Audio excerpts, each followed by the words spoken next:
ਦੋਸਤੋ ਅੱਜ ਅਸੀਂ ਗੱਲਬਾਤ ਕਰਨ ਜਾ ਰਹੇ ਹਾਂ ਐਕਸਪ੍ਰੈਸ ਐਂਟਰੀ ਦੇ ਬਾਰੇ ਵਿੱਚ ਤੇ ਇਸ ਦੇ ਬਾਰੇ ਵਿੱਚ ਤੁਹਾਡਾ ਵੀ ਕੋਈ ਸਵਾਲ ਹੈਗਾ ਸਾਨੂੰ ਅੱਜ ਦੇ ਲਾਈਵ ਪ੍ਰੋਗਰਾਮ ਵਿੱਚ ਤੁਸੀਂ ਕਾਲ ਕਰ ਸਕਦੇ ਹੋ। ਗਰੇਵਾਲ ਸਾਹਿਬ ਸਾਨੂੰ ਤੁਹਾਡੇ ਸਵਾਲਾਂ ਦੇ ਵੀ ਜਵਾਬ ਦੇਣਗੇ ਤੇ ਐਕਸਪ੍ਰੈਸ ਐਂਟਰੀ ਦੇ ਬਾਰੇ ਵਿੱਚ ਵਿਸਥਾਰ ਨਾਲ ਜਾਣਕਾਰੀ ਦੇਣਗੇ। ਸੋ ਮਿਸਟਰ ਗਰੇਵਾਲ ਅਸੀਂ ਗੱਲਬਾਤ ਕਰ ਰਹੇ ਸੀ ਇਸ ਵਕਤ ਕਿ ਤੁਹਾਡੇ ਸਾਈਡ ਤਾਂ ਹਜੇ ਸਨੀ ਡੇ ਹੈਗਾ, ਸਾਡੇ ਸਾਈਡ ਵੀ ਮੌਸਮ ਤਾਂ ਠੀਕ ਆ ਪਰ ਲੋਕਡਾਊਨ ਕਰਕੇ ਅੱਜ ਕਾਫੀ ਜ਼ਿਆਦਾ ਸਖਤ ਹਦਾਇਤਾਂ ਜਾਰੀ ਕੀਤੀਆਂ ਗਈਆਂ ਨੇ।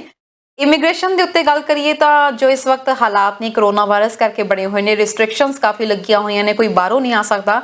ਇਸ ਵਕਤ ਕੈਨੇਡਾ ਦਾ ਇਮੀਗ੍ਰੇਸ਼ਨ ਸਿਸਟਮ ਕਿਸ ਤਰੀਕੇ ਨਾਲ ਚੱਲ ਰਿਹਾ? ਦੇਖੋ ਇਮੀਗ੍ਰੇਸ਼ਨ ਸਿਸਟਮ ਜਿਹੜਾ ਉਹ ਕੈਨੇਡਾ ਦੀ ਇੱਕ ਬੜੀ ਸਖਤ ਜ਼ਰੂਰਤ ਹੈ ਤੇ ਇਮੀਗ੍ਰੇਸ਼ਨ ਸਿਸਟਮ ਪ੍ਰਭਾਵਿਤ ਬਿਲਕੁਲ ਬਹੁਤ ਜ਼ਿਆਦਾ ਹੋਇਆ ਕਰੋਨਾ ਵਾਇਰਸ ਦੇ ਨਾਲ। ਜਿਸ ਤਰ੍ਹਾਂ ਦੁਨੀਆ ਦੇ ਵਿੱਚ ਬਾਕੀ ਦੇ ਬਿਜ਼ਨੈਸਸ ਜਾਂ ਬਾਕੀ ਦੇ ਡਿਪਾਰਟਮੈਂਟਸ ਵੀ ਪ੍ਰਭਾਵਿਤ ਹੋਏ ਨੇ, ਪਰ ਜਿਹੜਾ ਕੈਨੇਡਾ ਦੇ ਵਿੱਚ ਲੋਕਲ ਟੈਲੈਂਟ ਹੈ ਉਹਨੂੰ ਰਿਕਰੂਟ ਕਰਨ ਦੇ ਲਈ ਕੈਨੇਡੀਅਨ ਗਵਰਨਮੈਂਟ ਹੈ ਜਿਹੜੀ ਕਾਫੀ ਕੋਸ਼ਿਸ਼ ਕਰ ਰਹੀ ਹੈ। ਜਿਹੜੇ ਬਾਹਰੋਂ ਇਮੀਗ੍ਰੈਂਟਸ ਆਉਣੇ ਸੀ ਉਹਨਾਂ ਦੇ ਉੱਤੇ ਜ਼ਰੂਰ ਟਰੈਵਲ ਦੀਆਂ ਰੋਕਾਂ ਕਰਕੇ ਉਹਨਾਂ ਨੂੰ ਤਕਲੀਫਾਂ ਆ ਰਹੀਆਂ ਨੇ ਜੀ। ਤੇ ਅਸੀਂ ਜਿਵੇਂ ਕਿ ਕੱਲ ਮਿਸਟਰ ਮਲਰੂਨੀ ਦੇ ਵੀ ਆਪਾਂ ਬਿਆਨ ਸੁਣਿਆ ਸੀ ਤੇ ਉਹਨਾਂ ਨੇ ਕਿਹਾ ਸੀਗਾ ਕਿ 100 ਮਿਲੀਅਨ ਜਿਹੜੇ ਇਸ ਵਕਤ 100 ਦੇ ਕਰੀਬ ਜਿਹੜੇ ਆ ਇੱਥੇ ਇਮੀਗ੍ਰੈਂਟਸ ਦੀ ਜ਼ਰੂਰਤ ਹੈਗੀ ਆ। ਸੋ ਇੱਕ ਤਰ੍ਹਾਂ ਨਾਲ ਇੱਕ ਹੋਪ ਵੀ ਦਿੱਤੀ ਗਈ ਆ ਕਿ ਆਉਣ ਵਾਲੇ ਸਮੇਂ ਦੇ ਵਿੱਚ ਜਿਹੜੇ ਆ ਇਮੀਗ੍ਰੇਸ਼ਨ ਦੇ ਵਿੱਚ ਬਹੁਤ ਵੱਡੀ ਗਿਣਤੀ ਦੇ ਵਿੱਚ ਲੋਕਾਂ ਨੂੰ ਇਨਵਾਈਟ ਕੀਤਾ ਜਾਏਗਾ ਕੈਨੇਡਾ ਆਉਣ ਲਈ, ਇੱਥੇ ਵਸਣ ਦੇ ਲਈ। ਸੋ ਜੇ ਅਸੀਂ ਮੌਜੂਦਾ ਗੱਲ ਕਰੀਏ ਇਸ ਸਾਲ ਦਾ ਆંકੜਾ ਹੈਗਾ 4 ਲੱਖ ਤੋਂ ਪਲੱਸ ਜਿਹੜੇ ਆ ਇਮੀਗ੍ਰੈਂਟਸ ਬੁਲਾਏ ਜਾਣ। ਕੋਵਿਡ ਇਸ ਵਕਤ ਕਾਫੀ ਹੋ ਰਿਹਾ ਤੇ ਐਕਸਪ੍ਰੈਸ ਐਂਟਰੀ ਇੱਕ ਅਜਿਹਾ ਟੂਲ ਹੈ ਜਿਹਦੇ ਜ਼ਰੀਏ ਬਹੁਤ ਲੋਕ ਜਿਹੜੇ ਆ ਆਊਟਸਾਈਡ ਕੈਨੇਡਾ ਇਨਸਾਈਡ ਕੈਨੇਡਾ ਇੱਥੇ ਪੱਕੇ ਤੌਰ ਤੇ ਨਿਵਾਸੀ ਬਣਦੇ ਨੇ। ਸੋ ਜੇ ਅਸੀਂ ਅੱਜ ਗੱਲ ਕਰੀਏ ਐਕਸਪ੍ਰੈਸ ਐਂਟਰੀ ਦੀ, ਇਸ ਵਕਤ ਇੰਨਾ ਸੁਰਖੀਆਂ ਵਿੱਚ ਕਿਉਂ ਛਾਇਆ ਹੋਇਆ ਇਹ ਪ੍ਰੋਗਰਾਮ? ਉਹਦਾ ਇਹ ਕਾਰਨ ਹੈ ਜੀ ਕਿ ਕੈਨੇਡਾ ਦਾ ਜਿਹੜੀ ਇਮੀਗ੍ਰੇਸ਼ਨ ਹੈ ਤਕਰੀਬਨ 25,000 ਦਾ ਟਾਰਗੇਟ ਜਿਹੜਾ ਇੱਕ ਸਾਲ ਦਾ ਵਧਣ ਦੇ ਆਸਾਰ ਨਜ਼ਰ ਆ ਰਹੇ ਨੇ। ਇਸ ਵੇਲੇ ਜਿਹੜਾ ਟਾਰਗੇਟ ਹੈ ਕਾਫੀ ਪਿਛਲੇ ਸਾਲਾਂ ਦੀ ਹਿਸਟੋਰੀਕਲੀ ਕਾਫੀ ਹਾਈ ਹੈ, 4 ਲੱਖ ਤੋਂ ਉੱਤੇ ਦਾ ਟਾਰਗੇਟ ਹੈ। ਉਹਨੂੰ ਪੂਰਾ ਕਰਨ ਦੇ ਲਈ ਜਿਹੜਾ ਕੈਨੇਡਾ ਗਵਰਨਮੈਂਟ ਦਾ ਫੋਕਸ ਹੈ IRCC ਦਾ ਉਹ ਹੈ ਕਿ ਅਸੀਂ ਇਕਨੋਮਿਕ ਇਮੀਗ੍ਰੈਂਟਸ ਨੂੰ ਜ਼ਿਆਦਾ ਲੈ ਕੇ ਆਈਏ ਜਿਹੜੇ ਪੁਆਇੰਟ ਸਿਸਟਮ ਦੇ ਕੈਨੇਡਾ ਚ ਆਉਂਦੇ ਨੇ।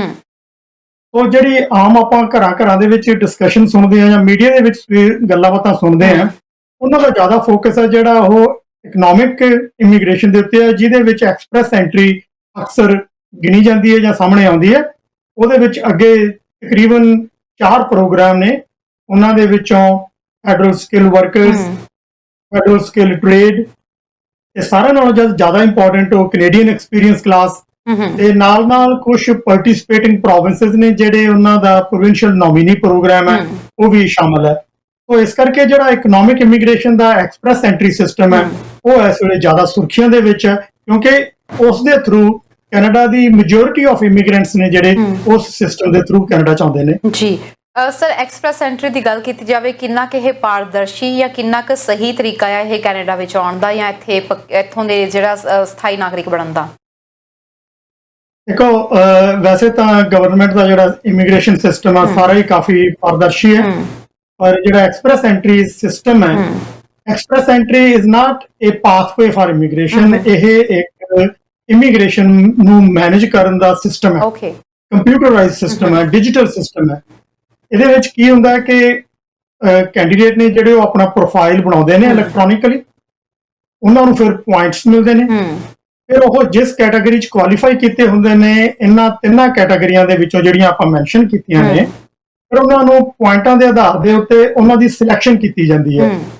ਅਕਸਰ ਆਪਾਂ ਇਹ ਲਫ਼ਜ਼ ਸੁਣਦੇ ਆ ਕਿ ਡਰਾ ਨਿਕਲਿਆ। ਹਾਂ, ਡਰਾ ਦਾ ਮਤਲਬ ਇਹ ਹੈ ਕਿ ਤੁਸੀਂ ਪਰਚੀਆਂ ਬਾਸਕਟ ਵਿੱਚ ਪਾ ਦਿੱਤੀਆਂ ਤੇ ਉਹਨਾਂ ਵਿੱਚੋਂ ਪਰਚੀਆਂ ਕੱਢ ਲਈਆਂ, ਫਾਰ ਐਗਜ਼ਾਮਪਲ, ਜਾਂ ਜਿੱਦਾਂ ਲੋਟਰੀ ਦਾ ਡਰਾ ਨਿਕਲਦਾ, ਬਾਲਸ ਉਹਨਾਂ ਨੇ ਰੈਂਡਮਲੀ ਸੌਰਟ ਆਊਟ ਕਰ ਲਈਆਂ।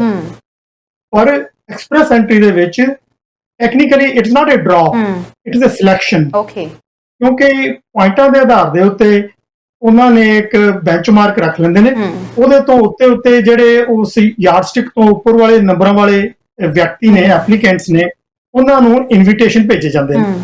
ਸੋ ਇਨ ਅਦਰ ਵਰਡਸ ਸਿਸਟਮ ਤਾਂ ਪਾਰਦਰਸ਼ੀ ਹੈ, ਪਰ ਇਹਦੀ ਪਾਰਦਰਸ਼ਕਤਾ ਜਿਹੜੀ ਉਹ ਗਵਰਨਮੈਂਟ ਦੇ ਉੱਤੇ ਜ਼ਿਆਦਾ ਡਿਪੈਂਡ ਕਰਦੀ ਹੈ, ਕਿਉਂਕਿ ਪਬਲਿਕ ਨੂੰ ਇਹ ਨਹੀਂ ਪਤਾ ਲੱਗਦਾ ਕਿ ਉਹਨਾਂ ਨੇ ਕਿਸ ਤਰੀਕੇ ਦੇ ਨਾਲ ਕਿਸ ਪੜਾਅ ਦੇ ਉੱਤੇ ਜਾ ਕੇ ਪੁਆਇੰਟ ਚੁਣਨੇ ਨੇ। ਪਿੱਛੇ ਜੇ ਇੱਕ ਡਰਾ ਆਇਆ ਸੀ, ਆਪਾਂ ਫਿਰ ਵੀ ਉਹਨੂੰ ਸਾਰੇ ਡਰਾ ਹੀ ਕਹਿੰਦੇ ਆ ਜੀ। ਸਰ ਇਹਦੇ ਬਾਰੇ ਗੱਲ ਕਰਾਂਗੇ, ਜਿਹੜੇ ਤੁਸੀਂ ਡਰਾ ਦੀ ਗੱਲ ਕਰ ਰਹੇ ਹੋ, ਇੱਕ ਦਰਸ਼ਕ ਪਹਿਲਾਂ ਜੁੜ ਗਏ ਨੇ, ਉਹਨਾਂ ਦੀ ਅਸੀਂ ਕਾਲ ਲੈ ਲਈਏ। ਤੇ ਮੈਂ ਆਪਣੀ ਸਰਵਰ ਟੀਮ ਨੂੰ ਕਹਾਂਗੀ ਕਿ ਕਾਲ ਦੀ ਨਾਲ ਦੇ ਨਾਲ ਫਾਰਵਰਡਸ ਕਰਨ, ਅਸੀਂ ਕੁਐਸਚਨਸ ਲਿਖ ਲੈਂਦੇ ਹਾਂ, ਫਿਰ ਇੱਕ ਇੱਕ ਕਰਕੇ ਇਹਨਾਂ ਦੇ ਜਵਾਬ ਦੇਵਾਂਗੇ। ਸਤਿ ਸ਼੍ਰੀ ਅਕਾਲ ਜੀ, ਕਿੱਥੋਂ ਬੋਲ ਰਹੇ ਹੋ, ਕੀ ਕਹਿਣਾ ਚਾਹੁੰਦੇ ਹੋ? नमस्कार। मेरा नाम आशीष है। मैं एक सवाल पूछना चाहता था। मेरी एज करीब 36 इयर्स है। मैं ओमान में रहता हूँ और मेरा एक्सपीरियंस जो है 10 साल बैंकिंग का है as a customer service executive. तो मैं ये पूछना चाह रहा था, मैं सिंगल हूँ, अभी तक मेरी शादी नहीं हुई है, तो क्या ऑप्शंस क्या है, मतलब कैसे फाइल फॉरवर्ड कर सकते हैं? जी ਮਿਸਟਰ ਗਰੇਵਾਲ, ਤੁਸੀਂ ਇਹਨਾਂ ਨੂੰ ਕੁਝ ਹੋਰ ਪੁੱਛਣਾ ਚਾਹੁੰਦੇ ਹੋ ਜਾਂ ਆਪਾਂ ਇਹਨਾਂ ਨੂੰ ਆਨਸਰ ਦਈਏ? नहीं, मैं इन्हों का जवाब थोड़ी देर ठहर के दूंगा क्योंकि मैं एक्सप्लेन करूंगा कि सिलेक्शन किस तरह होती है। मिस्टर आशीष, आप टीवी स्क्रीन के साथ आप जब बने रहे हैं, आपको आपका आंसर मिल जाएगा। शुक्रिया, आपने हमारे यहाँ पर प्रोग्राम में कॉल की है। थैंक यू जी। जी सर, ਅਸੀਂ ਗੱਲਬਾਤ ਕਰ ਰਹੇ ਸੀ ਐਕਸਪ੍ਰੈਸ ਐਂਟਰੀ ਦੇ ਬਾਰੇ ਵਿੱਚ। ਹਾਂਜੀ ਜੀ ਸਰ, ਆਪਾਂ ਗੱਲ ਕਰ ਰਹੇ ਸੀ, ਤੁਸੀਂ ਦੱਸ ਰਹੇ ਸੀ ਕਿ ਲਾਸਟ ਟਾਈਮ ਵੀ ਇੱਕ ਡਰਾ ਨਿਕਲਿਆ ਸੀ। ਆਪਾਂ ਅਕਸਰ ਇਹ ਲੈਂਗੁਏਜ ਹੀ ਯੂਜ਼ ਕਰਦੇ ਹਾਂ ਕਿ ਡਰਾ ਹੀ ਨਿਕਲਦਾ ਆ। ਜੀ, ਜਿਹੜਾ ਲਾਸਟ ਟਾਈਮ ਡਰਾ ਨਿਕਲਿਆ ਸੀਗਾ ਨਾ ਕੈਨੇਡੀਅਨ ਐਕਸਪੀਰੀਅੰਸ ਕਲਾਸ ਦੇ ਵਿੱਚ, ਉਹ ਵਿਅਕਤੀ ਜਿਨ੍ਹਾਂ ਦਾ ਘੱਟੋ ਘੱਟ 1 ਸਾਲ ਦਾ ਕੈਨੇਡਾ ਦੇ ਵਿੱਚ ਐਕਸਪੀਰੀਅੰਸ ਹੈ, ਜਨਰਲੀ ਨੌਕ ਜਿਹੜੀਆਂ ਨੋਮਨਕਲੇਚਰ ਹੈ ਨਾ ਆਕੂਪੇਸ਼ਨਸ ਦੀ, ਉਹਨੂੰ ਨੌਕ ਕਹਿੰਦੇ ਨੇ। ਨੌਕ ਦੀਆਂ ਅੱਗੇ ਟਾਈਪਸ ਤੇ ਸਕੇਲਸ ਨੇ, ਨੌਕ 0A-B, ਜਿਹੜੇ ਉਹਨਾਂ ਕੈਟਾਗਰੀਆਂ ਦੇ ਵਿੱਚ ਕੈਨੇਡੀਅਨ ਐਕਸਪੀਰੀਅੰਸ 1 ਸਾਲ ਰੱਖਦੇ ਸੀ, ਉਹਨਾਂ ਦੇ ਲਈ ਇਹ ਡਰਾ ਸੀਗਾ। ਉਹਨਾਂ ਦਾ ਜਿਹੜਾ ਡਰਾ ਸੀਗਾ, ਮੇਰੇ ਖਿਆਲ ਹਿਸਟਰੀ ਦੇ ਵਿੱਚ ਸਾਰਿਆਂ ਨਾਲ ਵੱਡਾ ਡਰਾ, ਇਹਦੇ ਚ 27,000 ਦੇ ਕਰੀਬ 27,000 ਤੋਂ ਵੱਧ ਵਿਅਕਤੀਆਂ ਨੂੰ ਇਨਵੀਟੇਸ਼ਨ ਦਿੱਤਾ ਗਿਆ। ਤੇ ਜਿਹੜਾ ਸਕੋਰ ਸੀਗਾ, ਭਾਵੇਂ ਉਹ ਐਵਰੇਜ ਜਿਹੜਾ ਸਕੋਰ ਹੈ 450 ਤੋਂ ਉੱਪਰ ਹੀ ਹੁੰਦਾ, 460 470 ਰਹਿੰਦਾ, ਉਸ ਟਾਈਮ ਦੇ ਉੱਤੇ ਸਿਰਫ 75 ਦਾ ਸਕੋਰ ਸੀਗਾ ਤੇ 75 ਤੋਂ ਉੱਪਰ ਵਾਲੇ ਲੋਕਾਂ ਨੂੰ ਇਨਵੀਟੇਸ਼ਨ ਭੇਜਿਆ ਗਿਆ ਸੀਗਾ ਤਾਂ ਕਿ ਉਹ PR ਦੇ ਲਈ ਅਪਲਾਈ ਕਰ ਸਕਣ। ਤੇ ਉਸ ਜਿਹੜਾ ਡਰਾ ਦੀ ਕਾਫੀ ਚਰਚਾ ਵੀ ਰਹੀ ਹੈ। ਉਸ ਤੋਂ ਬਾਅਦ ਜਿਹੜਾ ਅਗਲਾ ਡਰਾ ਆਇਆ ਸੇਮ ਕੈਟਾਗਰੀ ਦਾ, ਉਹਦੇ ਵਿੱਚ ਸਕੋਰ ਫਿਰ ਵੀ ਘੱਟ ਸੀਗਾ, 432 ਦਾ ਸਕੋਰ ਸੀਗਾ ਤੇ ਬਹੁਤ ਲੋਕਾਂ ਨੂੰ ਇਹਨਾਂ ਐਕਸਪ੍ਰੈਸ ਐਂਟਰੀਆਂ ਦੇ ਥਰੂ ਕੈਨੇਡਾ ਵਿੱਚ ਬੁਲਾਇਆ ਜਾ ਰਿਹਾ। ਤੇ ਅੱਗੇ ਤੋਂ ਕੀ ਹੋਏਗਾ ਫਿਊਚਰ ਦੇ ਵਿੱਚ, ਤੇ ਜਦੋਂ ਗਵਰਨਮੈਂਟ ਦਾ ਕੋਟਾ ਸ਼ਾਇਦ ਪੂਰਾ ਨਾ ਹੋਵੇ ਸਾਲ ਦੇ ਅੰਤ ਤੱਕ, ਤਾਂ ਹੋ ਸਕਦਾ ਜਿਹੜੇ ਫੈਡਰਲ ਸਕਿੱਲ ਵਰਕਰਸ ਨੇ ਤੇ ਫੈਡਰਲ ਸਕਿੱਲ ਟ੍ਰੇਡਸ ਵਾਲੇ ਨੇ, ਉਹਨਾਂ ਦਾ ਵੀ ਡਰਾ ਪਹਿਲਾਂ ਨਾਲੋਂ ਕੁਝ ਨੀਵਾਂ ਹੋਵੇ, ਕਿਉਂਕਿ ਉਹਨਾਂ ਲੋਕਾਂ ਨੂੰ ਵੀ ਬਾਹਰਲੀ ਸਕਿੱਲ ਨੂੰ ਵੀ, ਫੋਰਨ ਸਕਿੱਲਸ ਨੂੰ ਵੀ ਕੈਨੇਡਾ ਦੇ ਵਿੱਚ ਲਿਆਉਣ ਦੇ ਲਈ ਤਰਜੀਹ ਦਿੱਤੀ ਜਾਏਗੀ। ਪਰ ਪ੍ਰੈਜ਼ੈਂਟਲੀ ਜਿਹੜੇ ਕੈਨੇਡੀਅਨ ਐਕਸਪੀਰੀਅੰਸ ਕਲਾਸ ਵਾਲੇ ਲੋਕ ਨੇ, ਉਹਨਾਂ ਨੂੰ ਹੀ ਜ਼ਿਆਦਾ ਤਰਜੀਹ ਗਵਰਨਮੈਂਟ ਵੱਲੋਂ ਦਿੱਤੀ ਗਈ ਹੈ। ਆਪਾਂ ਡਰਾ ਦੀ ਗੱਲ ਕੀਤੀ ਹੈ, ਜਿਹੜਾ ਪੇਰੈਂਟਸ ਤੇ ਗ੍ਰੈਂਡ ਪੇਰੈਂਟਸ ਦਾ ਡਰਾ ਹੁੰਦਾ, ਉਹ ਐਕਚੁਅਲੀ ਡਰਾ, ਕਿਉਂਕਿ ਲੋਕ ਅਪਲਾਈ ਕਰਦੇ ਨੇ, ਫਿਰ ਉਹਦੇ ਚੋਂ ਰੈਂਡਮ ਡਰਾ ਨਿਕਲਦਾ। ਬਾਕੀ ਜਿਹੜਾ ਇਹ ਡਰਾ ਹੈ, ਇਹ ਸਿਲੈਕਸ਼ਨ ਹੈ, ਜਿਸ ਤਰ੍ਹਾਂ ਆਪਾਂ ਦੱਸਿਆ। ਇਹਦੇ ਵਿੱਚੋਂ ਅੱਗੇ ਜਾ ਕੇ ਪ੍ਰੋਵਿੰਸ਼ੀਅਲ ਗਵਰਨਮੈਂਟਸ ਕੋਲ ਵੀ ਅਧਿਕਾਰ ਨੇ, ਉਹਨਾਂ ਦੇ ਆਪੋ ਆਪਣੇ ਇਮੀਗ੍ਰੇਸ਼ਨ ਦੇ ਪਾਥਵੇਜ਼ ਨੇ, ਤਕਰੀਬਨ 80 ਦੇ ਕਰੀਬ ਉਹਨਾਂ ਦੇ ਪਾਥਵੇਜ਼ ਨੇ। ਉਹਨਾਂ ਸਾਰੇ ਪਾਥਵੇਜ਼ ਦੇ ਵਿੱਚੋਂ, ਸਾਰੇ ਪ੍ਰੋਵਿੰਸਸ ਦੇ ਵਿੱਚੋਂ ਜਾਂ ਟੈਰੀਟਰੀਜ਼ ਦੇ ਵਿੱਚੋਂ, ਬਿਨਾਂ ਕੁਬੈਕ ਤੋਂ, ਤੇ ਉਹ ਸਾਰੇ ਜੁੜੇ ਹੋਏ ਨੇ ਐਕਸਪ੍ਰੈਸ ਐਂਟਰੀ ਦੇ ਨਾਲ। ਐਟਲੀਸਟ 1 ਜਾਂ 2 ਉਹਨਾਂ ਦੇ, ਜਾਂ minimum I should say 1 pathway ਜਿਹੜਾ ਉਹ ਐਕਸਪ੍ਰੈਸ ਐਂਟਰੀ ਦੇ ਨਾਲ ਵੀ ਜੁੜਿਆ ਹੋਇਆ। ਤਾਂ ਜਦੋਂ ਐਕਸਪ੍ਰੈਸ ਐਂਟਰੀ ਦੇ ਡਰਾ ਨਿਕਲਦੇ ਨੇ, ਤਾਂ ਉਹਦੇ ਵਿੱਚ ਨਾਲ PNP ਦੇ ਐਸੋਸੀਏਟਡ ਪ੍ਰੋਵਿੰਸ਼ੀਅਲ ਨੋਮੀਨੀ ਪ੍ਰੋਗਰਾਮਸ ਨੇ, ਉਹਨਾਂ ਦੇ ਵੀ ਨਾਲ ਡਰਾ ਨਿਕਲਦੇ ਨੇ। ਅਦਰਵਾਈਜ਼ ਜਿਹੜੇ ਡਰਾਜ਼ ਨੇ, ਉਹਨਾਂ ਦੀ ਇੱਕ ਬ੍ਰੇਕ ਥਰੂ ਬੈਂਚਮਾਰਕ ਨੰਬਰ ਉਹ ਡਿਕਲੇਅਰ ਕਰਦੇ ਨੇ। ਤੇ ਕਈ ਵਾਰੀ ਕਈ ਲੋਕਾਂ ਦੇ ਤਰਨਜੀ ਸੇਮ ਸਕੋਰ ਵੀ ਹੋ ਸਕਦਾ ਤੇ ਉਹਦੇ ਚ ਟਾਈ ਬ੍ਰੇਕ ਕਰਦੇ ਨੇ। ਜੀ, ਟਾਈ ਬ੍ਰੇਕ ਕੀ ਹੁੰਦਾ, ਇਹਦੇ ਬਾਰੇ ਗੱਲ ਕਰਾਂਗੇ। ਕਾਫੀ ਸਮੇਂ ਦੇ ਇੱਕ ਕਾਲਰ ਜੁੜੇ ਹੋਏ ਨੇ, ਆਪਾਂ ਉਹਨਾਂ ਦਾ ਵੀ ਸਵਾਲ ਇੱਕ ਵਾਰੀ ਲੈ ਲਈਏ, ਫਿਰ ਆਪਾਂ ਇਕੱਠੇ ਇਹਨਾਂ ਦੇ ਜਵਾਬ ਦੇਵਾਂਗੇ। ਸਤਿ ਸ਼੍ਰੀ ਅਕਾਲ ਜੀ, ਕਿੱਥੋਂ ਬੋਲ ਰਹੇ ਹੋ ਤੇ ਕੀ ਕਹਿਣਾ ਚਾਹੁੰਦੇ ਹੋ? ਸਤਿ ਸ਼੍ਰੀ ਅਕਾਲ ਜੀ, ਮੇਰਾ ਨਾਮ ਦੀਪਿੰਦਰ ਸਿੰਘ ਹੈ ਤੇ ਮੈਂ ਪੈਂਟਿਕਟਨ ਬ੍ਰਿਟਿਸ਼ ਕੋਲੰਬੀਆ ਤੋਂ ਬੋਲ ਰਿਹਾ ਜੀ। ਮੈਮ, ਮੇਰਾ ਕੁਐਸਚਨ ਹੈ ਕਿ मैं मेरी एक्सप्रेस एंट्री ਦੇ ਵਿੱਚ ਆਇਆ और मेरे पॉइंट वैसे 438 बनते हैं, लेकिन मेरे ਨਾਲ ਇੱਕ ਇਨਸੀਡੈਂਟ ऐसा ਹੋਇਆ कि मैं इंडिया चला गया ਸੀ और कोविड ਕਰਕੇ ਮੈਨੂੰ ਉੱਥੇ ਸਟਕ ਹੋ ਗਿਆ ਸੀ ਜੀ। लेकिन ਟੈਕਨੀਕਲੀ ਮੇਰਾ ਐਕਸਪੀਰੀਅੰਸ ਸਾਲ ਤੋਂ ਉੱਪਰ ਦਾ ਹੋ ਚੁੱਕਾ ਸੀ, ਬਟ ਮੇਰਾ ਮੈਂ 8 ਮਹੀਨੇ ਦਾ मतलब एक्सपीरियंस लेके इथों इंडिया चला गया सी और उथों मैं फाइल लगाई सी जब मैं उत्थे स्टक सी। मेरे लॉयर मैनू कह रहे थे कि चलो तुसी तुहाडा बन रहा है, लेकिन मैं कन्फ्यूज है कि मेरे जो एक्सप्रेस एंट्री इनविटेशन आया उदों मेरे 8 महीने का एक्सपीरियंस सीगा और हुण मेरा कंप्लीट हो चुका है साल का और मैं हजे फाइल सबमिट करनी है जी। ਤਾਂ ਇਹ ਪੋਸੀਬਲ ਹੈ ਕਿ ਮੈਂ ਸਬਮਿਟ ਕਰਾਂ ਔਰ ਮੈਨੂੰ ਪੋਜ਼ਿਟਿਵ ਰਿਸਪੌਂਸ ਆਏ ਔਰ ਜਾਂ ਅਸੀਂ ਉਦੋਂ ਤੱਕ ਹੀ ਅਕਾਊਂਟ ਹੁੰਦਾ ਜਦੋਂ ਸਾਨੂੰ ਇਨਵੀਟੇਸ਼ਨ ਆਉਂਦੀ ਹੈ ਸਾਰਾ ਟਾਈਮ ਪੀਰੀਅਡ? ਇੱਕ ਮਿੰਟ ਲਈ ਤੁਸੀਂ ਹੋਲਡ ਕਰਿਓ। ਮਿਸਟਰ ਗਰੇਵਾਲ, ਤੁਹਾਨੂੰ ਇਹਨਾਂ ਦਾ ਸਵਾਲ ਸਮਝ ਆ ਗਿਆ ਹੈ? ਹਾਂਜੀ, ਮੈਂ ਤਕਰੀਬਨ ਇਹਨਾਂ ਦਾ ਸਵਾਲ ਸਮਝ ਚੁੱਕਿਆ ਜੀ।